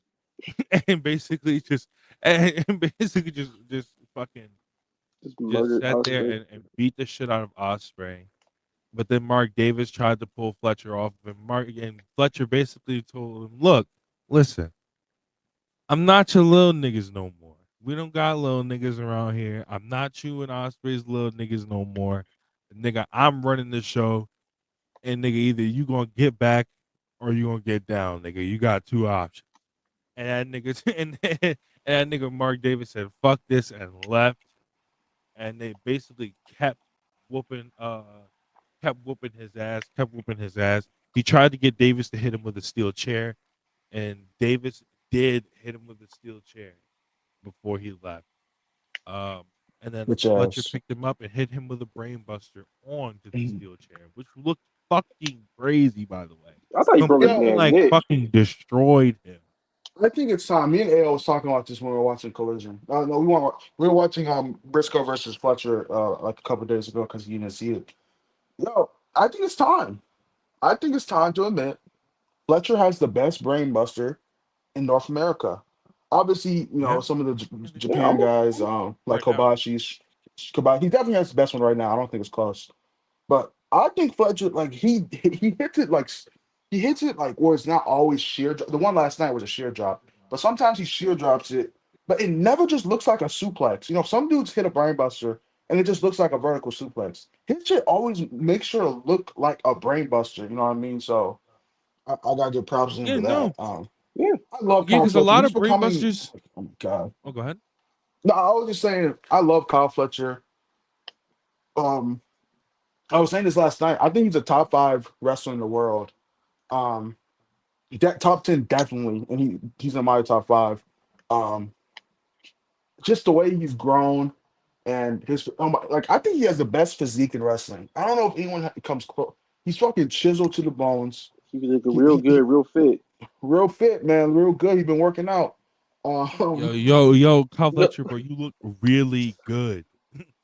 And I remember when he first turned heel and shaved his head, people were saying, "Oh, he looks like a dork. Why is he wearing that stuff he's wearing? Why did he shave his head? Blah blah blah." No, the shave look is good, bro. It's really good for him. And it's really fits. And he has like just this. He always has this shit eating grin on his face, where it's just like, "Yo, this dude looks like someone you want to punch in the face." And this feud with Ospreay has been really good. I wonder who wins this feud. Like, I'm really like, I don't know. Osprey. Um, you think Osprey wins? I think he Yeah, has to I'm win. so certain I he think wins he it. has Yeah, to win. But I don't know if if it has Osprey's to, but I think next he's going to. if Osprey's next move is going after the world title, then I definitely think that he should win. He should definitely win. Fletcher doesn't always have to win. He could basically just learn from this and move the fuck on. But even still, I do think Osprey, like I said, should be winning. if his next move is going after the World Heavyweight Championship. Now does he get there? Probably not before Swerve. I think he waits so after Swerve is done with the world title, Or and that's if Mox win. That's if they pivot. you could do Swerve versus Osprey, and Osprey wins and gets his win back. I don't know if you want to do babyface versus babyface. Um, you could turn Swerve back heel. I don't think anyone would have a problem. Swerve's been the face for a good little while now. But you know, Osprey needs to win that belt soon. I think Swerve does have to win it first, but I think Osprey has to win that belt soon too. Also, I'm really looking forward to this match. I think it's been built really well. Uh, Osprey's made a star out of Kyle Fletcher, so like that's always a good thing. And we'll talk about this when we get to the Takeshita match. When we talk about that, I'm gonna just talk about it now. They didn't do anything on the show. Takeshita or Omega Yeah, didn't do they it on had the a show, video right? package. That was it. They had a video package, Yeah, yeah. no, it was just video packages. I think everyone's pretty sure Takeshita is losing to Kenny, and Takesha's probably gonna go to New Japan for a little bit Mhm. because for the audience you don't know, he has two contracts with AEW, one with New Japan, well three, and one with DDT. So I think he's gonna go Japan, mostly New Japan, and he's gonna have a little run there. And my idea, ever since I knew that Josh Alexander was coming in, is that Josh Alexander is going to take that second lead because I think even though Takeshita has a belt, I think everyone knows right now Fletcher is the lead of the Don Callis family.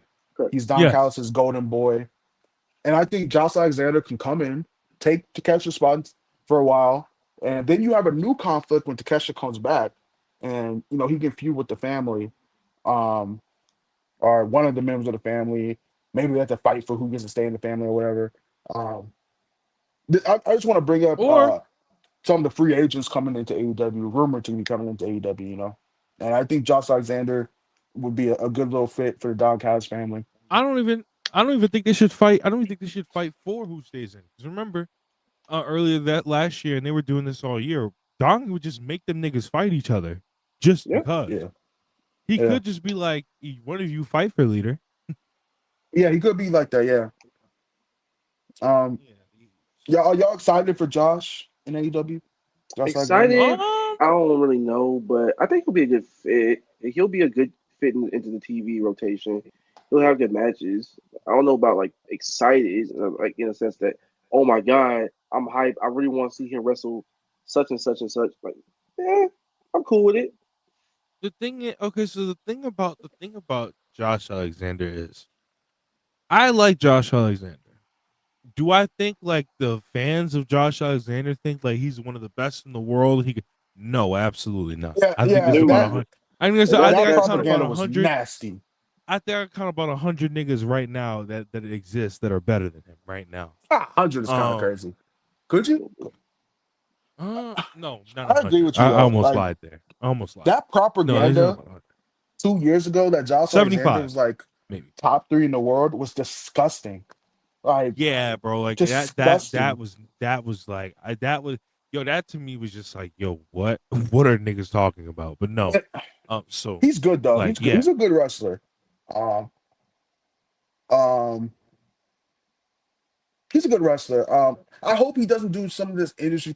I don't know. Maybe he doesn't because when he was in TNA, he was world champion. His TNA main events they would always end with TNA wrestler finisher spams. Like he would do the Styles Clash, you do the Angle Slam, he would do the fucking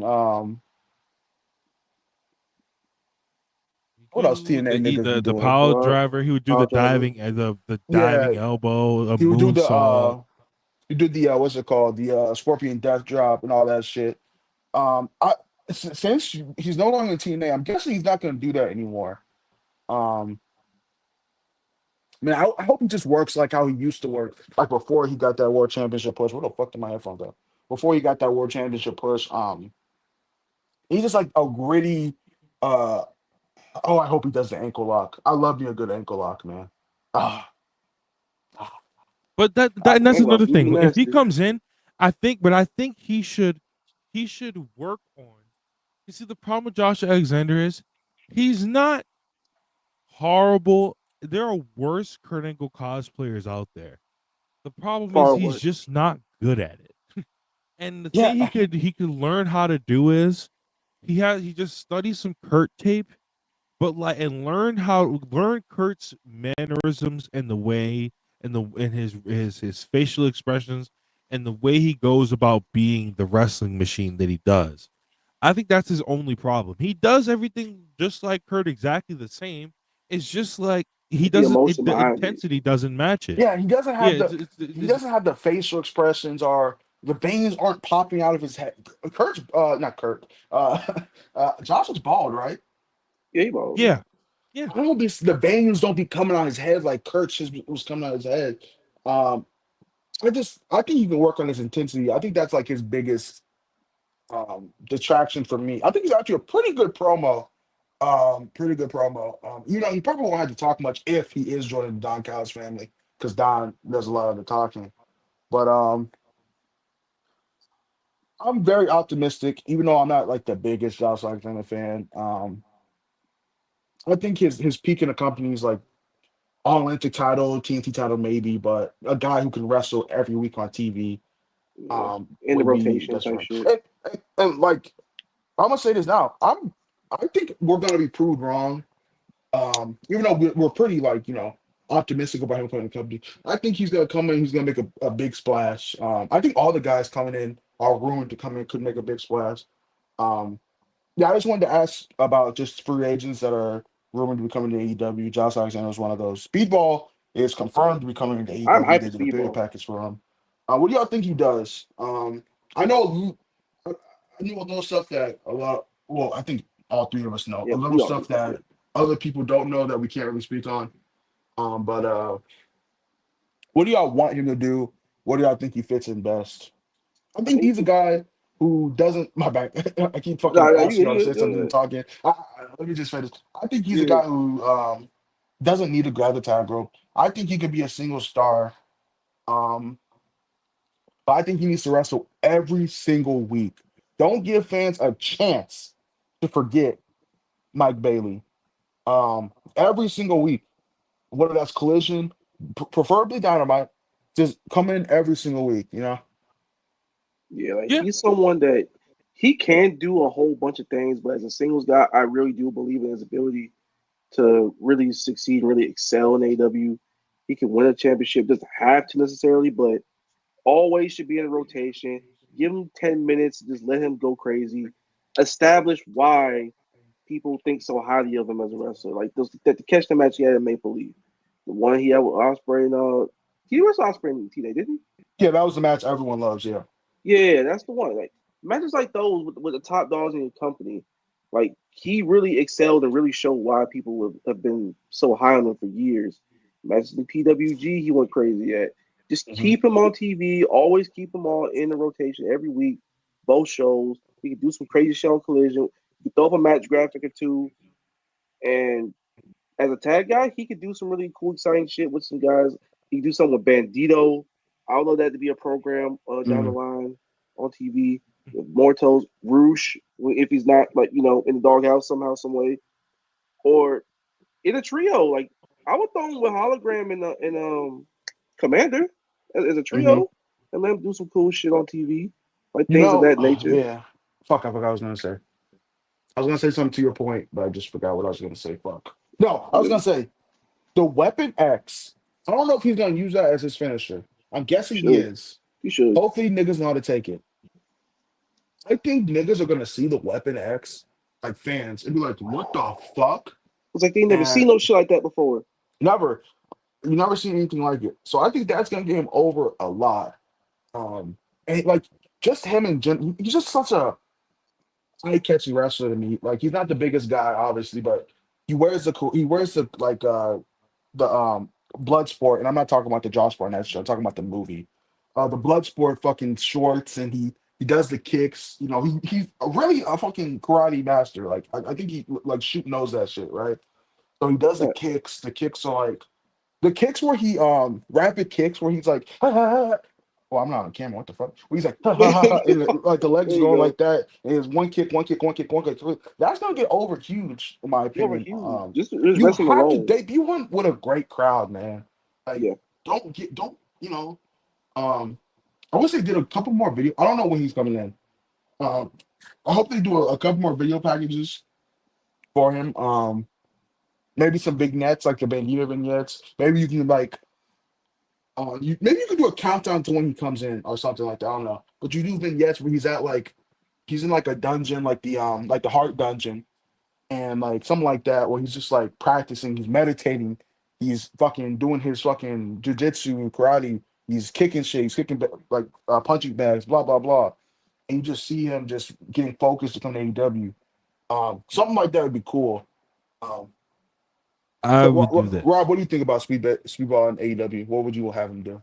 I would do this. I said this at the beginning of the year, and I don't know how AEW has yet to do it. I don't know what Kenny's physical condition is to do this, but I said at the beginning. I know we're talking about Mike Bailey, but I would just do. You know what I would do with certain wrestlers?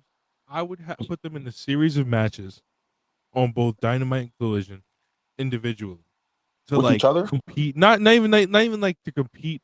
Yeah, not even with each other, but just like to compete. Not even for wrestling awards, but just to compete for conversation of who the best wrestler in the world is. Like I Rob, said, I would be having. Go you ahead. know what would be fire? Yo, go You ahead. know how NXT, I don't know if they still do it. I guess they do. The breakout tournament? Yeah. AEW should put Mhm. all these guys that are rumored to come in. Alexander, Bailey. I know some people think Cobb might be coming to the company. Kevin Knight might be, and these aren't groups, obviously. This is people think might be coming to the company. A tournament with those guys, and winner gets like a shot at like a mid card title would be something interesting. But Yes, my bad. Go Yeah. ahead and bro. finish. That just Hey, popped no, in my mind. my thing is no that's true, and my this is that plays into my whole idea since AEW is the company where the best wrestle, and you're so focused on being a wrestling company. I would Mhm. be having Kenny and Osprey on both shows, not on both shows, wrestling on both shows every week, but like Kenny on one show, Osprey on the other, and vice versa every week, competing for the best wrestler in the world conversation. Not even just competing for Wrestling Observer Newsletter Awards or Wrestle Purist Awards or for awards in general. Not even a Wrestler of the Year award. Just to compete to see we have the best wrestlers in the world on our television shows.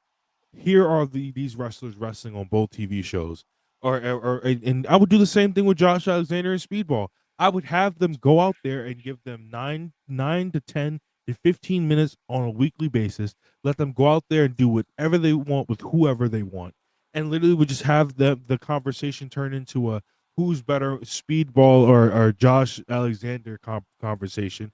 So that way you can get people talking about these wrestlers, talking about some of these guys on the roster, and like shit like that, bro. Because Yo, it's not that hard. It's not that hard, bro. It's not. I would that's a be great abusing idea. that. That's a hell of I an would be idea. That's a abusing it. Are you That's a great kidding me? idea. And you know what? While they're doing that, and you can have Josh and Speedball come into the company as rivals since they're from the same promotion. Obviously not have them interact all the time, but like make note on commentary and video packages on social media. Oh, Speedball Mike Bailey's 2-0 in AEW and Josh Alexander's 2-0 in AEW. And that's a way to build up these two guys coming into the company and they're getting wins. And one day, let's say they're both at like 9 wins each. And Yeah. one of those O's got to go. Speedball versus Josh Alexander. Winner stayed undefeated. That could be something to build up to. I'm sick of wrestling in general.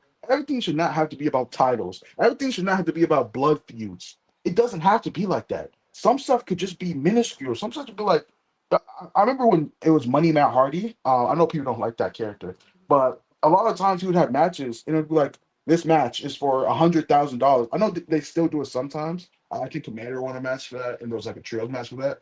Yeah. But it can be for money. It can be for winner keeps their undefeated streak. Oh, Oh, winner bro, is seen they as used the to do best, right? battle royals back in the day all the time for cash prizes. Literally Yeah. Yeah, just for they did random one in ass cash AEW. prizes. Just Yeah, for getting on your record, trying to get back on track in the win column, money, anything, bro. Like it doesn't Bro, have bring to the be a fucking championship. yo, bring bring the fucking rankings back, but have somebody actually sit down and I'm like. low key good off the rankings, man. They can't bring it My back thing again. is, yeah, but because they fucked it up the last time they tried to bring it back. They fucked Yeah. it up twice in a row, bro. They tried to bring it back twice. They fucked up both times. Yeah, Well, just first of keep all, them out. I've been yelling for a minute. First of all, just do a brand split. Okay, I'm tired of. Please, Listen, Oh please, Lord just Almighty, just do a please do brand that. split. please, Brand Massa. split, bro. Brand split would just literally create more interest because, like I said, you could have Speedball be on a Collision regular and be a Collision a roster member. Have Josh Alexander be a Wednesday roster member, and you could have both of these guys compete, bro. And then around All In season, if you want to do a match between the two, WWE is doing that with several wrestlers right now. You think all of these niggas that are wrestling each other on the same roster are on SmackDown and just Raw only? No. No, Probably the no. greatest WrestleMania dream match of all time. In my opinion, the greatest dream match in WWE history. Kurt Angle and fucking Kurt Angle and Shawn Michaels at WrestleMania 21 was basically was the entire rivalry was predicated off of the fact that Shawn Michaels eliminated Kurt Angle pretty quickly from the Royal Rumble, and then Kurt Angle got mad at it and eliminated him and busted him open and made him bleed. And then they spent the next 2 months building up the rivalry going into WrestleMania. You could do that with Collision and Dynamite. You could have two different wrestlers on two different shows doing shit going into All In, and you could put that as a match as All In. Like I just said, Speedball and Josh Alexander. If you want to go into All In, not saying that's an All In level match, not saying that, but if you wanna, you could build those wrestlers to make that an all in match. Yeah. Yeah, you can create real interest in that. If someone is making an appearance on the Collision that's usually on Dynamite, it's a big Yeah. deal, and vice versa. Like it's just create some real drama, create real What do I interest know? between people. No. I mean, I know. I don't know, man. I think it's what we're asking for isn't something very I don't even. complicated. I It's don't even not. think. I don't even think you should merge it. I think it should be like this. I said it before. I'll say it for the last time. AEW World Title, the International Title, as the mid card title, the World Tag Team titles as the if you want to do that, the World Tag Team titles on the and no, the AEW World Tag Team and the World Heavyweight title should be on the same show on Mhm. Dynamite. They're both the flagship. They're both like flagship titles. They should be on the flagship show, and then you put the TBS title since it's TBS with that show, and then on Well, that's Saturdays, Dynamite. Yeah. Yeah, and then on Saturday, you make the Continental Championship the World Championship of Saturday, the TNT title, the mid card title. I would come up with another tag team title, or just do the trios title if you want to. But you pretty much killed the trios division already. So, I don't even think about the trios title. I would come up with some sort of tag team title, and then I would put the women's world title on Saturdays and let Mariah and them do whatever the fuck they got to do on Saturdays. But it's not that big. It's not that hard, bro. They just make it really difficult. It's not that. you have a big enough roster to do it. You don't have to pussyfoot I around it. think that's the last a major thing other than the main event tag match from Dynamite. Tony and Uh, Mariah talked. That shit that was was gas. I good. can't lie. Yo, Tony cooked her, Tony, bro. Like, She smoked yeah, that. no, she did. She listen, fried her. She smoked her ass. I don't really get Mariah's character anymore. At first, she said she set everything up so she could beat Tony for that title. But now she makes it seem like she could just be a delusional character. Like that is, it's a legit thing in media. Delusional characters who think multiple ways. But now in this dynamite, she's like, "Why'd you make me do this? I loved you, blah blah blah." And it's like, well, what do you mean? Like, do you actually love her, or are you just trying to get under her skin again? Maybe she was trying to get under her skin again. And Tony's character now is just like, well, no, you're not. That's not gonna work. I don't care about you anymore. Like she said, she basically was saying, no, I don't care about like you turning on me. It hurt because I thought you cared about me and I cared about you. But like, no matter what, I don't care about you like how you want me to anymore, or how I used to care about you. So I'm going in with the advantage because I actually don't care. Like, So bro, she literally that got could be what it was. Like Tony's got a whole ass loogie hopped in her face and just stood there like, bro, all right, bro. Like that's what we doing. Like niggas don't love you like that. Like you gonna be good. Your career gonna happen. They ain't gonna Mhm. love you like they love me. You don't got emotion like that. They don't love you like that. Thought you was Kobe. They don't love you like Trying to that. go on this farewell tour. They don't lie you like that. Yes, bro. Like she's like, bro, you cool and all, but they don't give a fuck about you like that. And quite honestly, if we shooting, she's not Yeah. wrong. No, she right. I mean, I, I wish I was more excited about the match because I thought that segment was like great. Yeah, match is gonna be what it is. It's no, it's falls kind of anywhere. So it's Yeah, women other women matches are in there we always gonna miss. yeah. AEW women's matches are always good. It count. It's not gonna live up to the. I mean, maybe it will. I don't know, but they got a lot to live up to because the last Plunder match, women's match, was Stat versus Willow on pay per view, and that was like one of the best women's matches in North American history. Mm. Um, I hope it does. I don't want these. People think when you say you're not excited for something or something isn't you want people to fail. I don't want either of these women to fail. Obviously, No. I'm glad that they got over in the women's division and people care about them. Um, yeah, I hope it's good. And this virus on tour. This was like a good discussion. Yesterday Joe and Monty had a discussion about women's wrestling, and Joe made a good point. But Yeah. he was just like, yo, why does Tony Storm have to? Why does Willow only have to get like a good TV time every week, only with the world title or only with the TBS title? Why is that the case? And it's like eh, obviously it's like that for all wrestling, but mostly women's wrestling. Like Willow does not have to have a belt to be on TV. I do want her to win the world title because I think she's the best wrestler, women's wrestler in the company besides Mercedes. But she doesn't. Women in general, good women wrestling does not need a title. You No. don't need a title. Just make feuds. Do a few. Obviously, there's some like Chris Statlander and Megan Bain are a feud without a title. And it's not even for a title shot. They're just feuding. Who's the biggest, baddest bitch in the company? Um, but there's some things on TV. This is not the women's division of 3 years, 4 years, 5 years ago. It's the best women's division maybe will ever be with the wrestlers you have right now. We can put two fucking women's matches on either show. You can put two on. You can do more than two. Two should not just be the standard, not standard, but the high point. You can have more than two. People just say two because there's always only one. Um, And on you can Collision, they do it. often do it. Like, you can do it on They the do it often Classic. on Collision, but the thing is, like, It's Collision. put it on Dynamite. Yes, And I'm not this women's wrestling fanatic. I'm not a fanatic of really any wrestling. I like good wrestling. If it's good, it's good to me. Um, and for a long time, the women's division AEW wasn't good. So I was just like, it is what it is. But it's good now. At least the wrestlers in it are good. Obviously, the division's not booked perfectly or anything. But Evil said it too. Like women nowadays they're getting to and or already on the same level as the men when it comes to how they wrestle, how they get over with the crowd, and all that. So I don't know that clip of Joe. Well, I watched it live, but the clip I'm talking about when was really discussed on wrestling Twitter.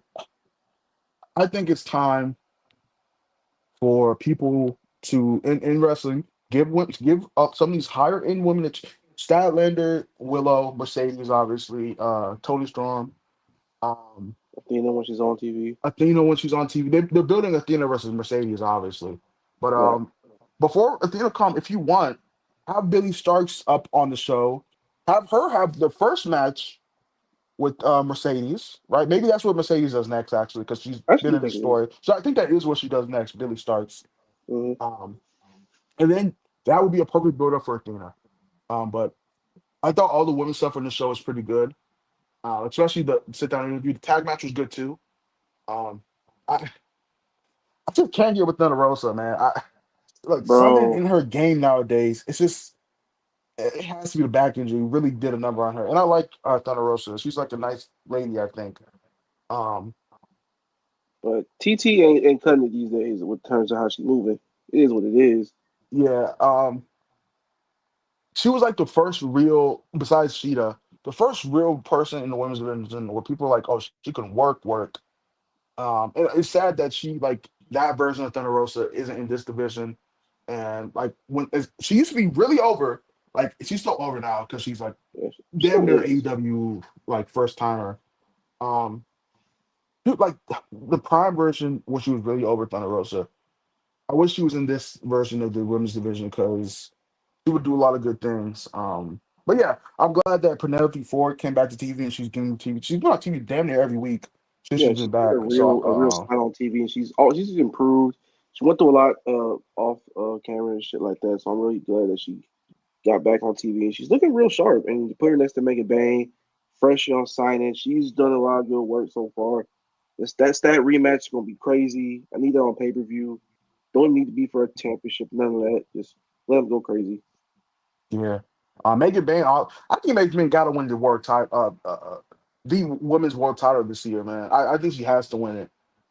She's a fucking star. She's like looks like a star.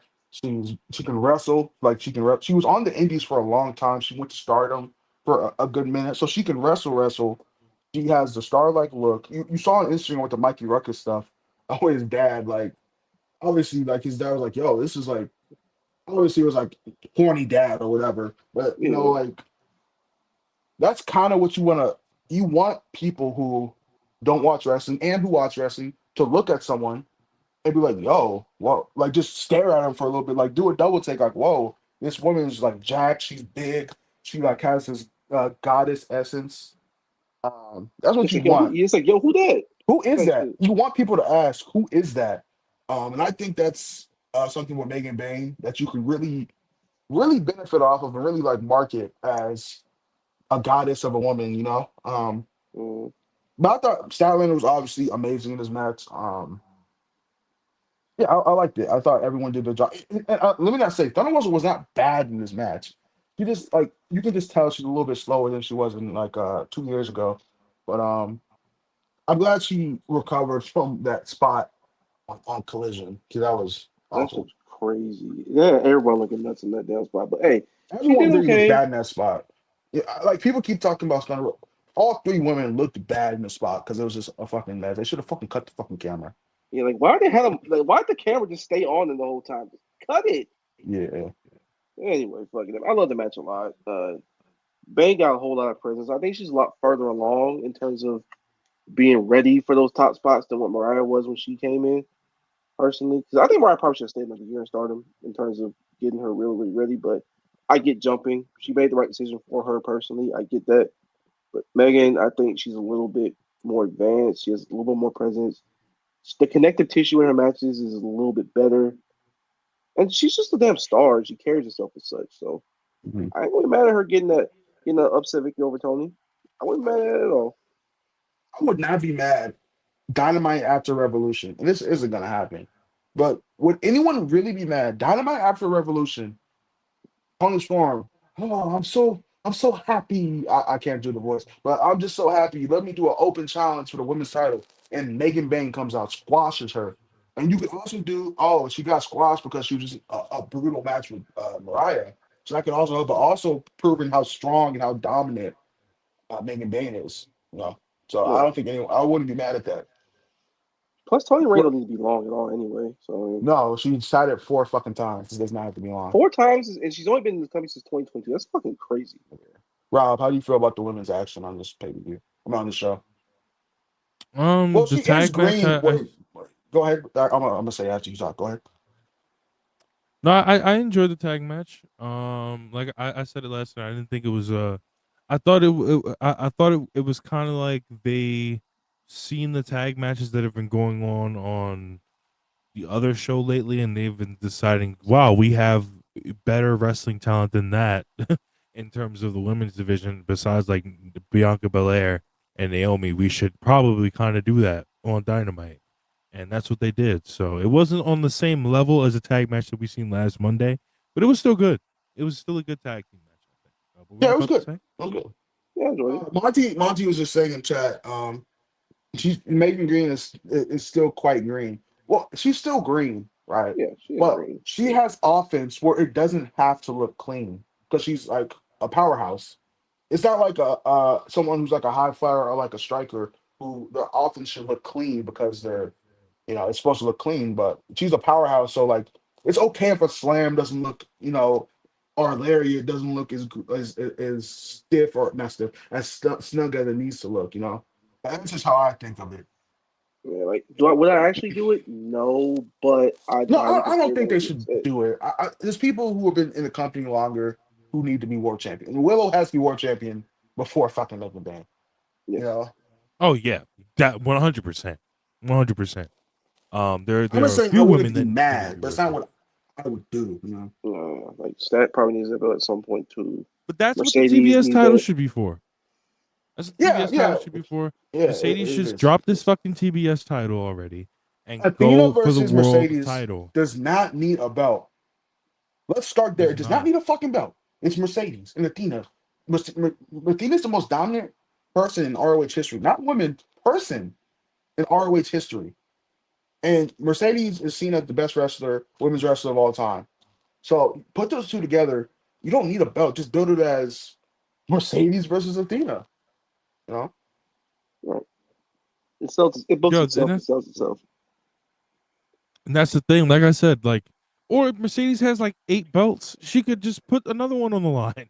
If you take the TBS title off of her, she could just put like the New Japan Strong belt or the Rev Pro belt or whatever the other belt is. They could just put one of those on the line. But it's time to get Mercedes up into that world title, the world title talks, and we should start treating the TBS title like the belt it should be basically like the Intercontinental Championship or the TNT Championship or any mid card belt you basically ever seen in wrestling. It should be used as the belt to get the next woman ready for the world championship. Mhm. And Mercedes should be in the world championship territory. But other than that, we had the main event tag match. I think we pretty much already gave our thoughts on this, and right, we pretty much already said how we Yeah, felt about this match. good That it was stuff. really good. Yeah, it was real good chemistry. They showed real good. Swerve and Brody King have a really fun tag team. I did not think that I'd see Yeah. that for real. Like, they look really Yo, good. if I'm Buddy Matthews, I'm trying to hurry up and get back on TV. I don't know how bad or severe his injury is, but like, if I'm Buddy Matthews, I mean, maybe he does just want to be a singles guy, but obviously his path to more TV time right now is with the Hounds of Hell. But if I'm Buddy Matthews, I see what happened with Ozzy Open and Kyle Fletcher and looking like, let me hurry back before this nigga turns into a megastar without me, and I'm left behind. You know, because Brody King has all the ability. Hopefully, he's pushed on TV every week. Like he gets on TV every week. He's pushed. I don't need Brody to win the title right now, but I do want him on TV in a big time feud. Maybe not big time, but in a good upper mid card to mid card match feud, whatever. I don't know who that would be with. I'm thinking. I don't know who that would be with. I know he's facing Okada right now, but it doesn't even have to be a feud. You can just be wrestling on TV every week. I I thought can't this let you main be event fun was for great. this. Yeah, I actually think Kyle Fletcher is Hobbs' next direction. Um, yeah, Yeah. But speaking of Hobbs, he's gotten some really damn good followers since that title opportunity he had against Mox. great follow up, bro. I'm so happy, man. And like I feel like he's finally. I don't know if he's put it together 100%, but I feel like he's 99% put together how he should wrestle in the ring. You know, Mhm. And the producers he's are doing starting to more. get him. Yes, bro. Producers have been doing a pretty good job in AEW recently. But especially with Hobbs, they're starting to get that. He let him just suplex people and lariats and bear hugs and throwing people over his head and over his shoulder. And I think putting with all these like guys who are smaller than him, like in tag teams, is like really good because it shows that he's done the stuff where you stand on his shoulders and they jump off or flip off and Hmm. all that stuff.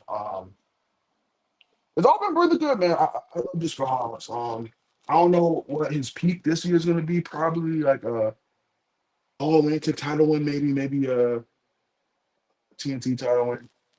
But I don't know. Takeshita going to New Japan soon, supposedly. I wouldn't mind Hobbs tagging along a little bit, and do some New Japan stuff if you really want to get him fully to the point where you want to. Because at this point, with the reactions he's getting, he could win that world title in a year or two. You Yeah, know, he's on at that the track. max, he's on track to be that guy who's over enough to win the world title. So I'm glad it's been a really good follow up since the Mox match. Yeah, definitely give him a strong run in that seat too. For real. I would definitely do that. And again, like they're starting to understand him, and he's starting to understand himself. Like he's cool. He has a great look. He's athletic as hell, even with the knee injury. And he's a powerhouse. He has a bunch of cool slams. The little fall away slam he has off the top rope is fucking killer. Spine buster looks great.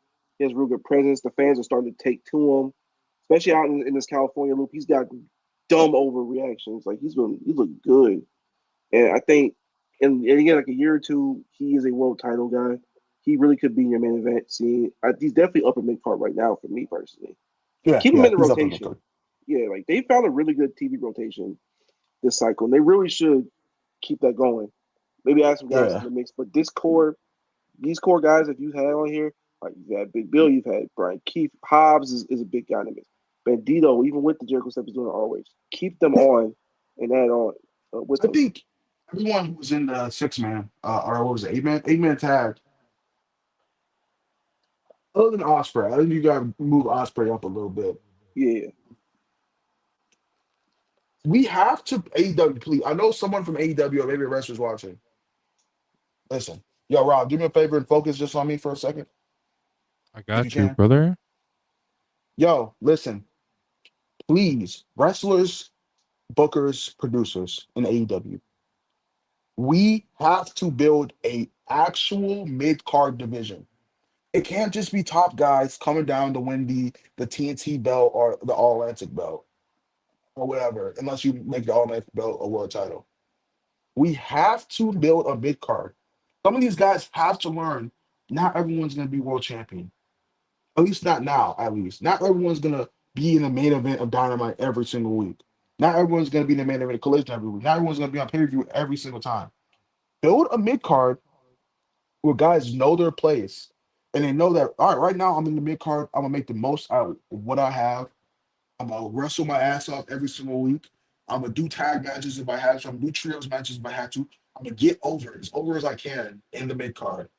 I might win the mid card belt, I might not. But after I'm in the mid card for a year, maybe a year, half a year, I get to go up. If I prove that I deserve it, I get to go up from mid card and I get to go into a world title scene.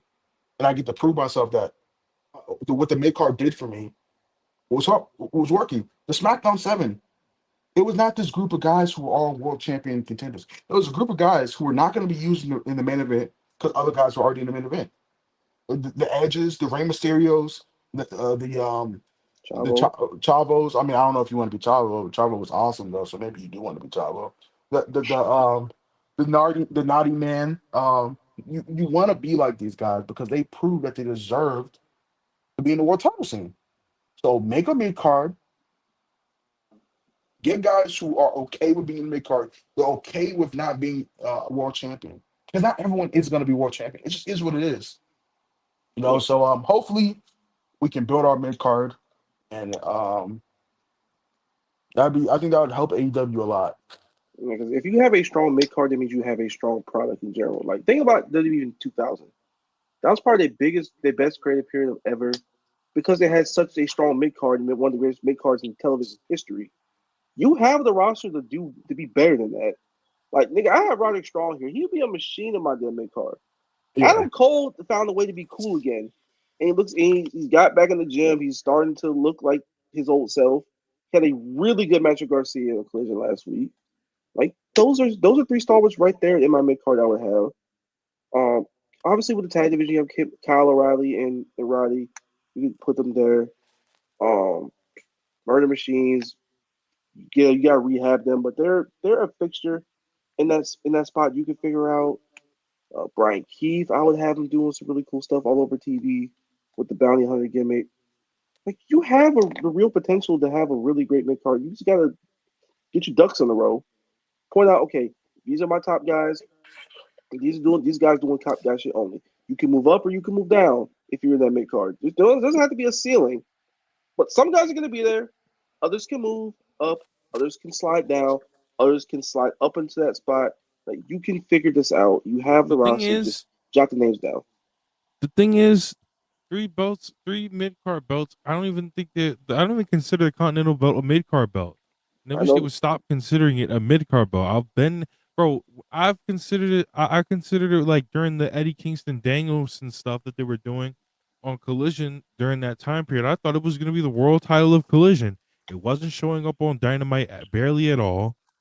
Unless Eddie was showing up on Dynamite, and Eddie was barely showing up on Dynamite. I thought they were straight up just making that the world title of Collision because of like I said, the Danielson stuff going into Revolution, but apparently not. Guys, we're gonna get into these last few super chats, and then we're gonna wrap up the show. Make sure you guys get your super chats in. Remember, ask anything you want, and say anything you want. Shout out my nigga Phil. Gonna Phil, huh?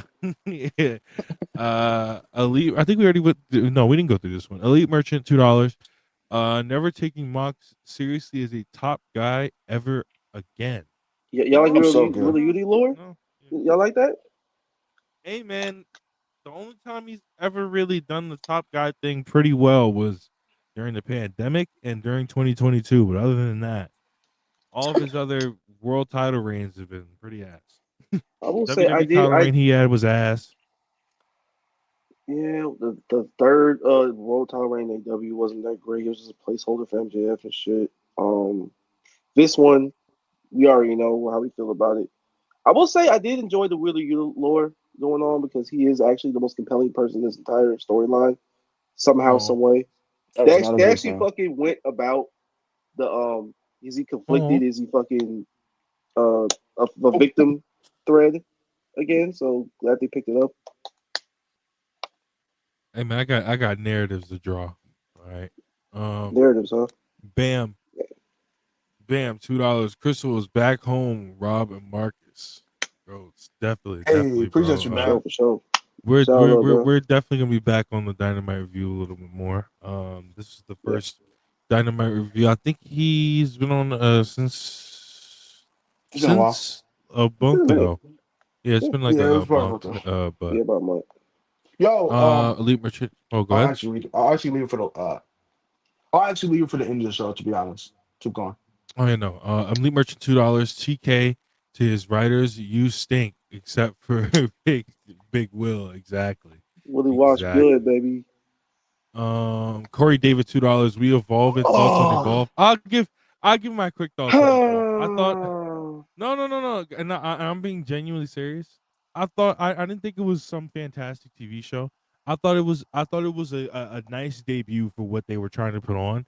And while the promos were pretty bad, bro, the wrestling, bro, hey, the wrestling on there, them niggas is moving, yo. I'm not gonna lie. Them niggas and What that? that little nigga Jack Cartwheel was out there.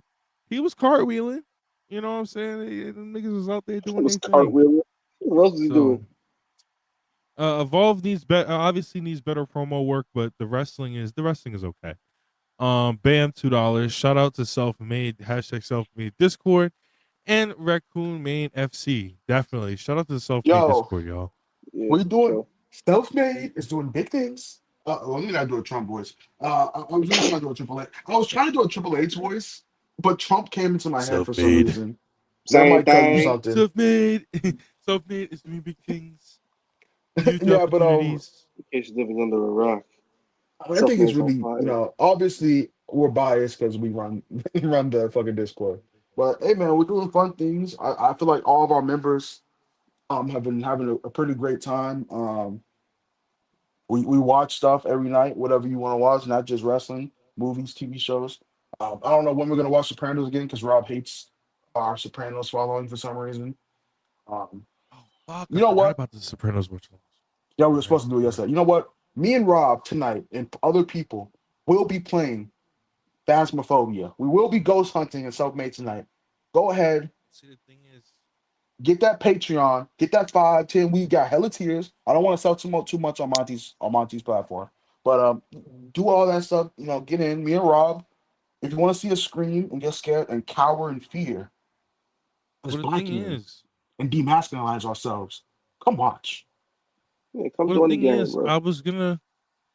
Well, number one, I got to get I got to get my hard drive working because What's I on the have hard the drive? drive. I just left the wire and it's for my game. I have the drive. I just left the wire in New Orleans. And the second thing is, yo, 2K is dropping tonight, bro. I was gonna ask if niggas Okay. wanted me to do a midnight release stream or Wait, it's something like dropping that. tonight? It is? Yeah, it's like dropping in a few What hours. are you I'm buying it downloading on? the What are you shit right buying now. it on? You Buying buying it it on on Xbox? Xbox. Hmm. Yo, but like, so yeah, I was thinking about doing a midnight Yo, release maybe stream we or could play something something along in those lines. South Maine if you want. Yeah. I don't know. Play some in this Oh, show. But yeah, my bad for this up front. But yeah, thank you for the shout out, Bam. Raccoon Main FC. Fuck no. We're not making another thing. yeah, Hey, Raccoon made man. good, yo. Raccoon That's Yeah. cool, made man, good. huh? Okay. That's what's up. All right. And then Chi-Town Spurs $5. The 8-man tag, Oh, I a see the party big man tag. sent $2. Yeah, I can't wait to get to the big man Yeah. super chat. Yeah. All right, no, What's we'll up, OG? we'll go through that. We'll go through that in the first place. We'll go through that first. Yeah. Yeah. My father, ladies and gentlemen, Robert Demus Jr. sent a super chat $2. Chris, Marcus, are y'all in for WrestleMania NOLA? Wazam. We were talking about this. Well, I was Hey, going to talk that's about this, next year, you know, right? off the. Yeah. Yeah, bro. We was going to talk. I mean, I talked to him about Dallas like last week, like 2 weeks ago, last week. So I talked to him about Dallas, but we were talking about WrestleMania. As y'all know, I've been saying for the past few weeks since we found out, ain't no party like a Sir Paragraph party because the Sir Paragraph party doesn't stop. What's at the We party? will be so doesn't matter. So in This nigga look WrestleMania at me. next year, we we doing. Hey man, we're gonna be doing special things next year in New Orleans, and I might pull up. New Orleans is uh, only like Yeah. 2 hours, 3 hour drive from me. bro, I might, I that's might why I just see was what it's like, like. I was in for Dallas because I was like, unlike fucking like Philadelphia or some shit, like I don't have to sit here and plan out my next 6 months or whatever. I could literally just drive to Dallas tomorrow if I felt like it. So Mm. like, you know what I mean? But yeah, no, we'll talk about the Mania NOLA plans off the air very soon. We gotta go Chi-Town, back thank to you to my dad for the super we gotta go chat. back to Um, yeah, Shottown Sports was next, right? Yeah, for sure. yes. Yeah. Chi-Town Spurs $5. The 8-man party tag is an AEW staple. Saw people kind of mad this was on the go home, but it's a full but it's such a Come on, man. good match to get the crowd hot for the rest of the show. Yes, no. The 8-man tags are great, specifically because you get the stars that you want in the match. And not only that, not only do you get the stars that you want in the match, but it's also like you get to see you just get to see different dynamics of different matches that you don't think you'd ever see. Like you would probably love to see. I want to see Brian Cage, so Brian Hobbs, Brian Cage versus Powerhouse Hobbs now, or Powerhouse Hobbs versus Lance Archer. I would love to see fucking another match between Archer and fucking Osprey, like the one they had last year. And the last one, the ones they had in the G1s were great. So, Yeah, um, but I don't like these are not a new concept. Like road two tags are not a new concept. Just No. because again they don't have them in WWE, and a lot of people that came from WWE to watch AEW don't know like a lot of other stuff. But it's a concept where you get people on the pay per view who are on the pay per view, and you get people who aren't on the pay per view, and you put them in a match together so they can all have chemistry dynamic, and it builds matches for after the pay per view that you can have. So now after the pay per view, like Rob said, we can do Brian Cage versus Will Hobbs. That's why I think Hobbs versus Fletcher is the next feud for Fletcher and Hobbs because the Don Callis family powerbombed Hobbs on the ring steps after the match. It sets up more than just the pay per view. That's why they do them, and it sets up other stuff on the pay per view. But it was like I thought the match was like hella fun. I thought it was my favorite match of the show. Yeah, I loved it. And the backdrop of the whole venue made everything look cool. That figure Like is the amazing. shit was beautiful. Like the columns out there, like it was in the auditorium, so you saw like the columns on the stage. They did some outside shots, like Yuta came out from the outside, walked into the building. That shit looked kind of fire. Like I liked everything about it, and again, it's really easy to set future directions up in these 8 mans. New Japan's done it for God knows how long. AEW's done it during the pandemic, during before the pandemic. Like it's just a staple of TV. It's fun party matches with a bunch of over talents that get the crowd high. Like it's just real simple, nice and easy wrestling booking. I like those type of things. Yeah. Chi-Town Spurs $5. Losing Rampage really hurt the women's division. Show was great for establishing mid-card stories and title contenders. I don't think that's an excuse though. You have No. Yeah, two shows so- that are 2 hours, and both shows have overruns. Despite the fact that Collisions may just be a 5-minute overrun, it's still a fucking overrun. You have two shows with two. It was even, to me, it's even worse that they couldn't do it when they had 3 shows. They should have been using 3 shows, like 3 different episodes of weekly TV. But it's just like I said, you have two. What Joe said yesterday, you don't have to have everything revolving around the women's division, revolving around the women's titles. You could build up other women's feuds on the show. You've done it before. Danny Kwong for $5. Hear me out. Swerve in the Hounds of Hell. Him and Brody seem to have some natural chemistry with each other last night. There was another group I was thinking about Swerve being with like the last 2 weeks. I just forgot who it was. brother, we going for the world title. If Brody want to be our little, you know what? Brody being an ally to, I don't want him in the Hounds of Hell, but Brody But be being an so ally definitely. to Swerve would be really cool because he's about to go against the Death Riders if he wins against Ricochet, which everyone thinks he's going to win against Ricochet. So he's going to go against the Death Riders. So Well, having some the allies thing is a good about thing. Mm-hmm. the thing about that too, and why I wouldn't be able to work is the Hounds of Hell got away from Malachi, and their first thing really was Yeah. emphasizing that we don't really need a leader. And Swerve is a nigga that if he joins a group, he has to be like the leading. He immediately takes the leadership role, So I don't know. But he can be an ally. Danny Kwong, I Yeah, like like that. they should have been involved in definitely. this feud anyway. To me, Danny Kwong $5. Do y'all feel like AEW is regulating Mercedes to backstage segments because their words shall overshadow the women's world title scene? Yes. Uh, Um.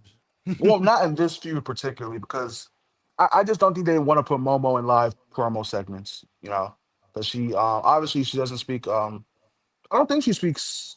She might speak some English. I'm not like crazy up to date with Momo, but she obviously it's not her first language and she's not amazing at it. Or they would probably put her in a couple live promos with Mercedes. But live promos aren't really even Mercedes' strong suit. okay.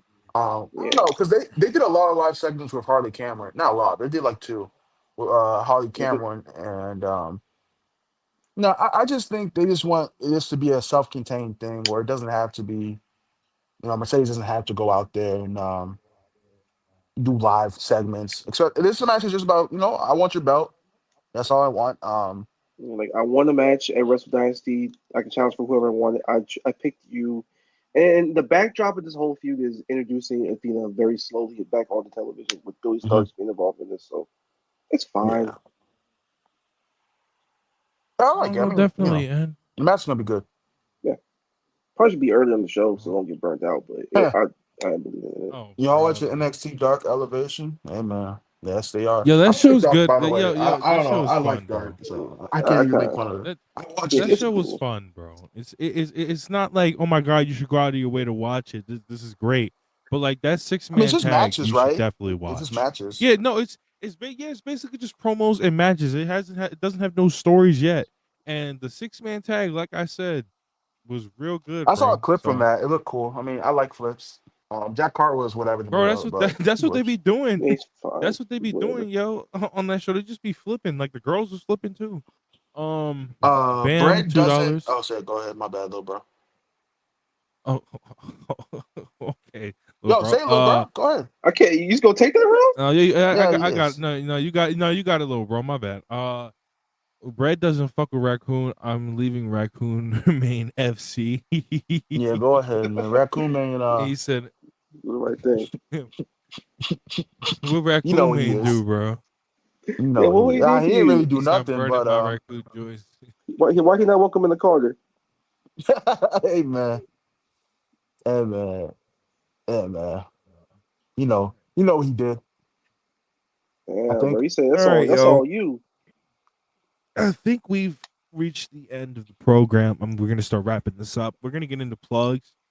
I'm gonna go with Chriso first. So, are there any plugs? Uh, just first of all, I hit 6,000 followers today. I mean that's not really What a beast! What a something that I love to see, beast! Yeah. but I appreciate all the support I get for just tweeting stupid jokes. Also self-made Discord, obviously. Go ahead, join the Patreon. Recommend some matches. Recommend shows for us you want us to watch or games you want us to play. I'm in there a lot, so you always get to talk to me if you want to. And yeah, so Marcus, any plug? Always here 6:30 every Thursday for these damn reviews. Always in self-made, chopping up with the homies. We got all our shit going on there. Game nights, all that. Y'all know the drill. mm, Also follow LNG. I'll be on the LNG Gold streams every so often. I might do Revolution Sunday, might not. Y'all tune in. facts. Guys. Sorry. I was trying to fix my charger. I'm in the Um. fucking bed right now. What's going on? What's going on? You're like a Yo, dark shadowy it's like ass what? figure. Um, hold on. Sorry guys. So tonight, tonight. I don't know what I'm doing tonight. Of course, y'all know I go live for SmackDown every Friday, Raw every single live show basically that it's wrestling I go live for, including the pay per views. So I'll be live for Revolution this Saturday. No, Saturday. It's this Sunday. I'll be live for Revolution. And tonight, if you guys want it, I'll do a midnight release stream for 2K on the Twitch channel. It just finished, Dang. so it just finished. So What just I'll finished? probably do a midnight release stream. My 2K25. Oh, downloading. Yeah, pre-order. So I might do it Wait, tonight. I as might we're do here, that tonight. let me shout out all the self-made members in the chat. If you're a self-made member, go ahead and say something. Shout out my nigga, Raccoon Man, obviously. Shout out Bam. Um, I don't know everyone. Shout out Sprouts. I see Sprouts here. Shout out everyone who supports us on WrestlePeers and not on WrestlePeers. It really does mean a lot. We appreciate everything y'all like. Not even just the money, obviously. The money is a part of it, obviously, but we appreciate the support and you know, I've gotten a lot of messages of people saying that they enjoy listening to me talk about certain stuff, and that it means a lot. It really does. So shout out everyone who supports Superior, supports Self Made, and supports us individually. I see Big Yes. Choppa. I S- see my nigga Bam. I see my nigga Isaac. Shout out everyone. so of course, guys, you guys Shout out know Taryn Gordon self-made too, starts at 5. and my nigga Mike. Self-made starts Yep. at Self-made starts at $5 American. Everybody, $5 American. You basically have the basic My uses nigga of the Paul Discord Grass. Go along ahead. with along with temporary VCs. $10 you can do all that plus pick matches up to 45 minutes, unless they're literal classics that we have to watch above 45 minutes.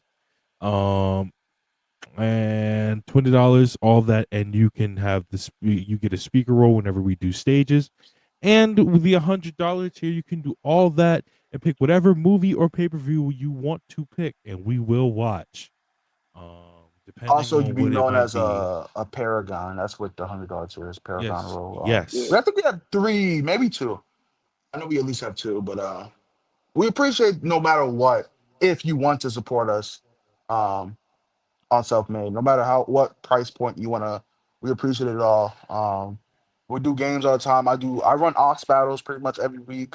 I'm gonna start running every week Jeopardies. I'm gonna mix them up from other type of game shows. Like I'm gonna do some Family Feuds. stuff like that. But we do a lot of interactive stuff that we like people to be involved in, so everyone feels involved. You can obviously talk to us in general, or we have tasks or everything. So are you doing Sopranos tonight or not? Are you just gonna do the 2K thing? No, I'm probably gonna do some 2K stuff, if not on stream in the Discord.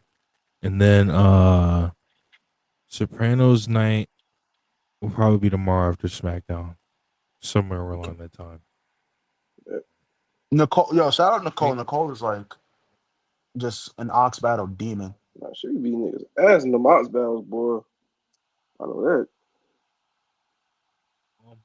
All right, guys. Anything else? Time. No, that's pretty much it. Or of course, Raw review. This next Tuesday I'll be on that. Worldwide Monday. Girls on Grabs Wednesday. Thursday you will see us next Thursday. And yeah. So make sure you guys like the video, subscribe, and leave a comment afterwards. And from myself, Marcus, and Chris O'Brad, we will see you guys next week. Good night, everybody. Peace.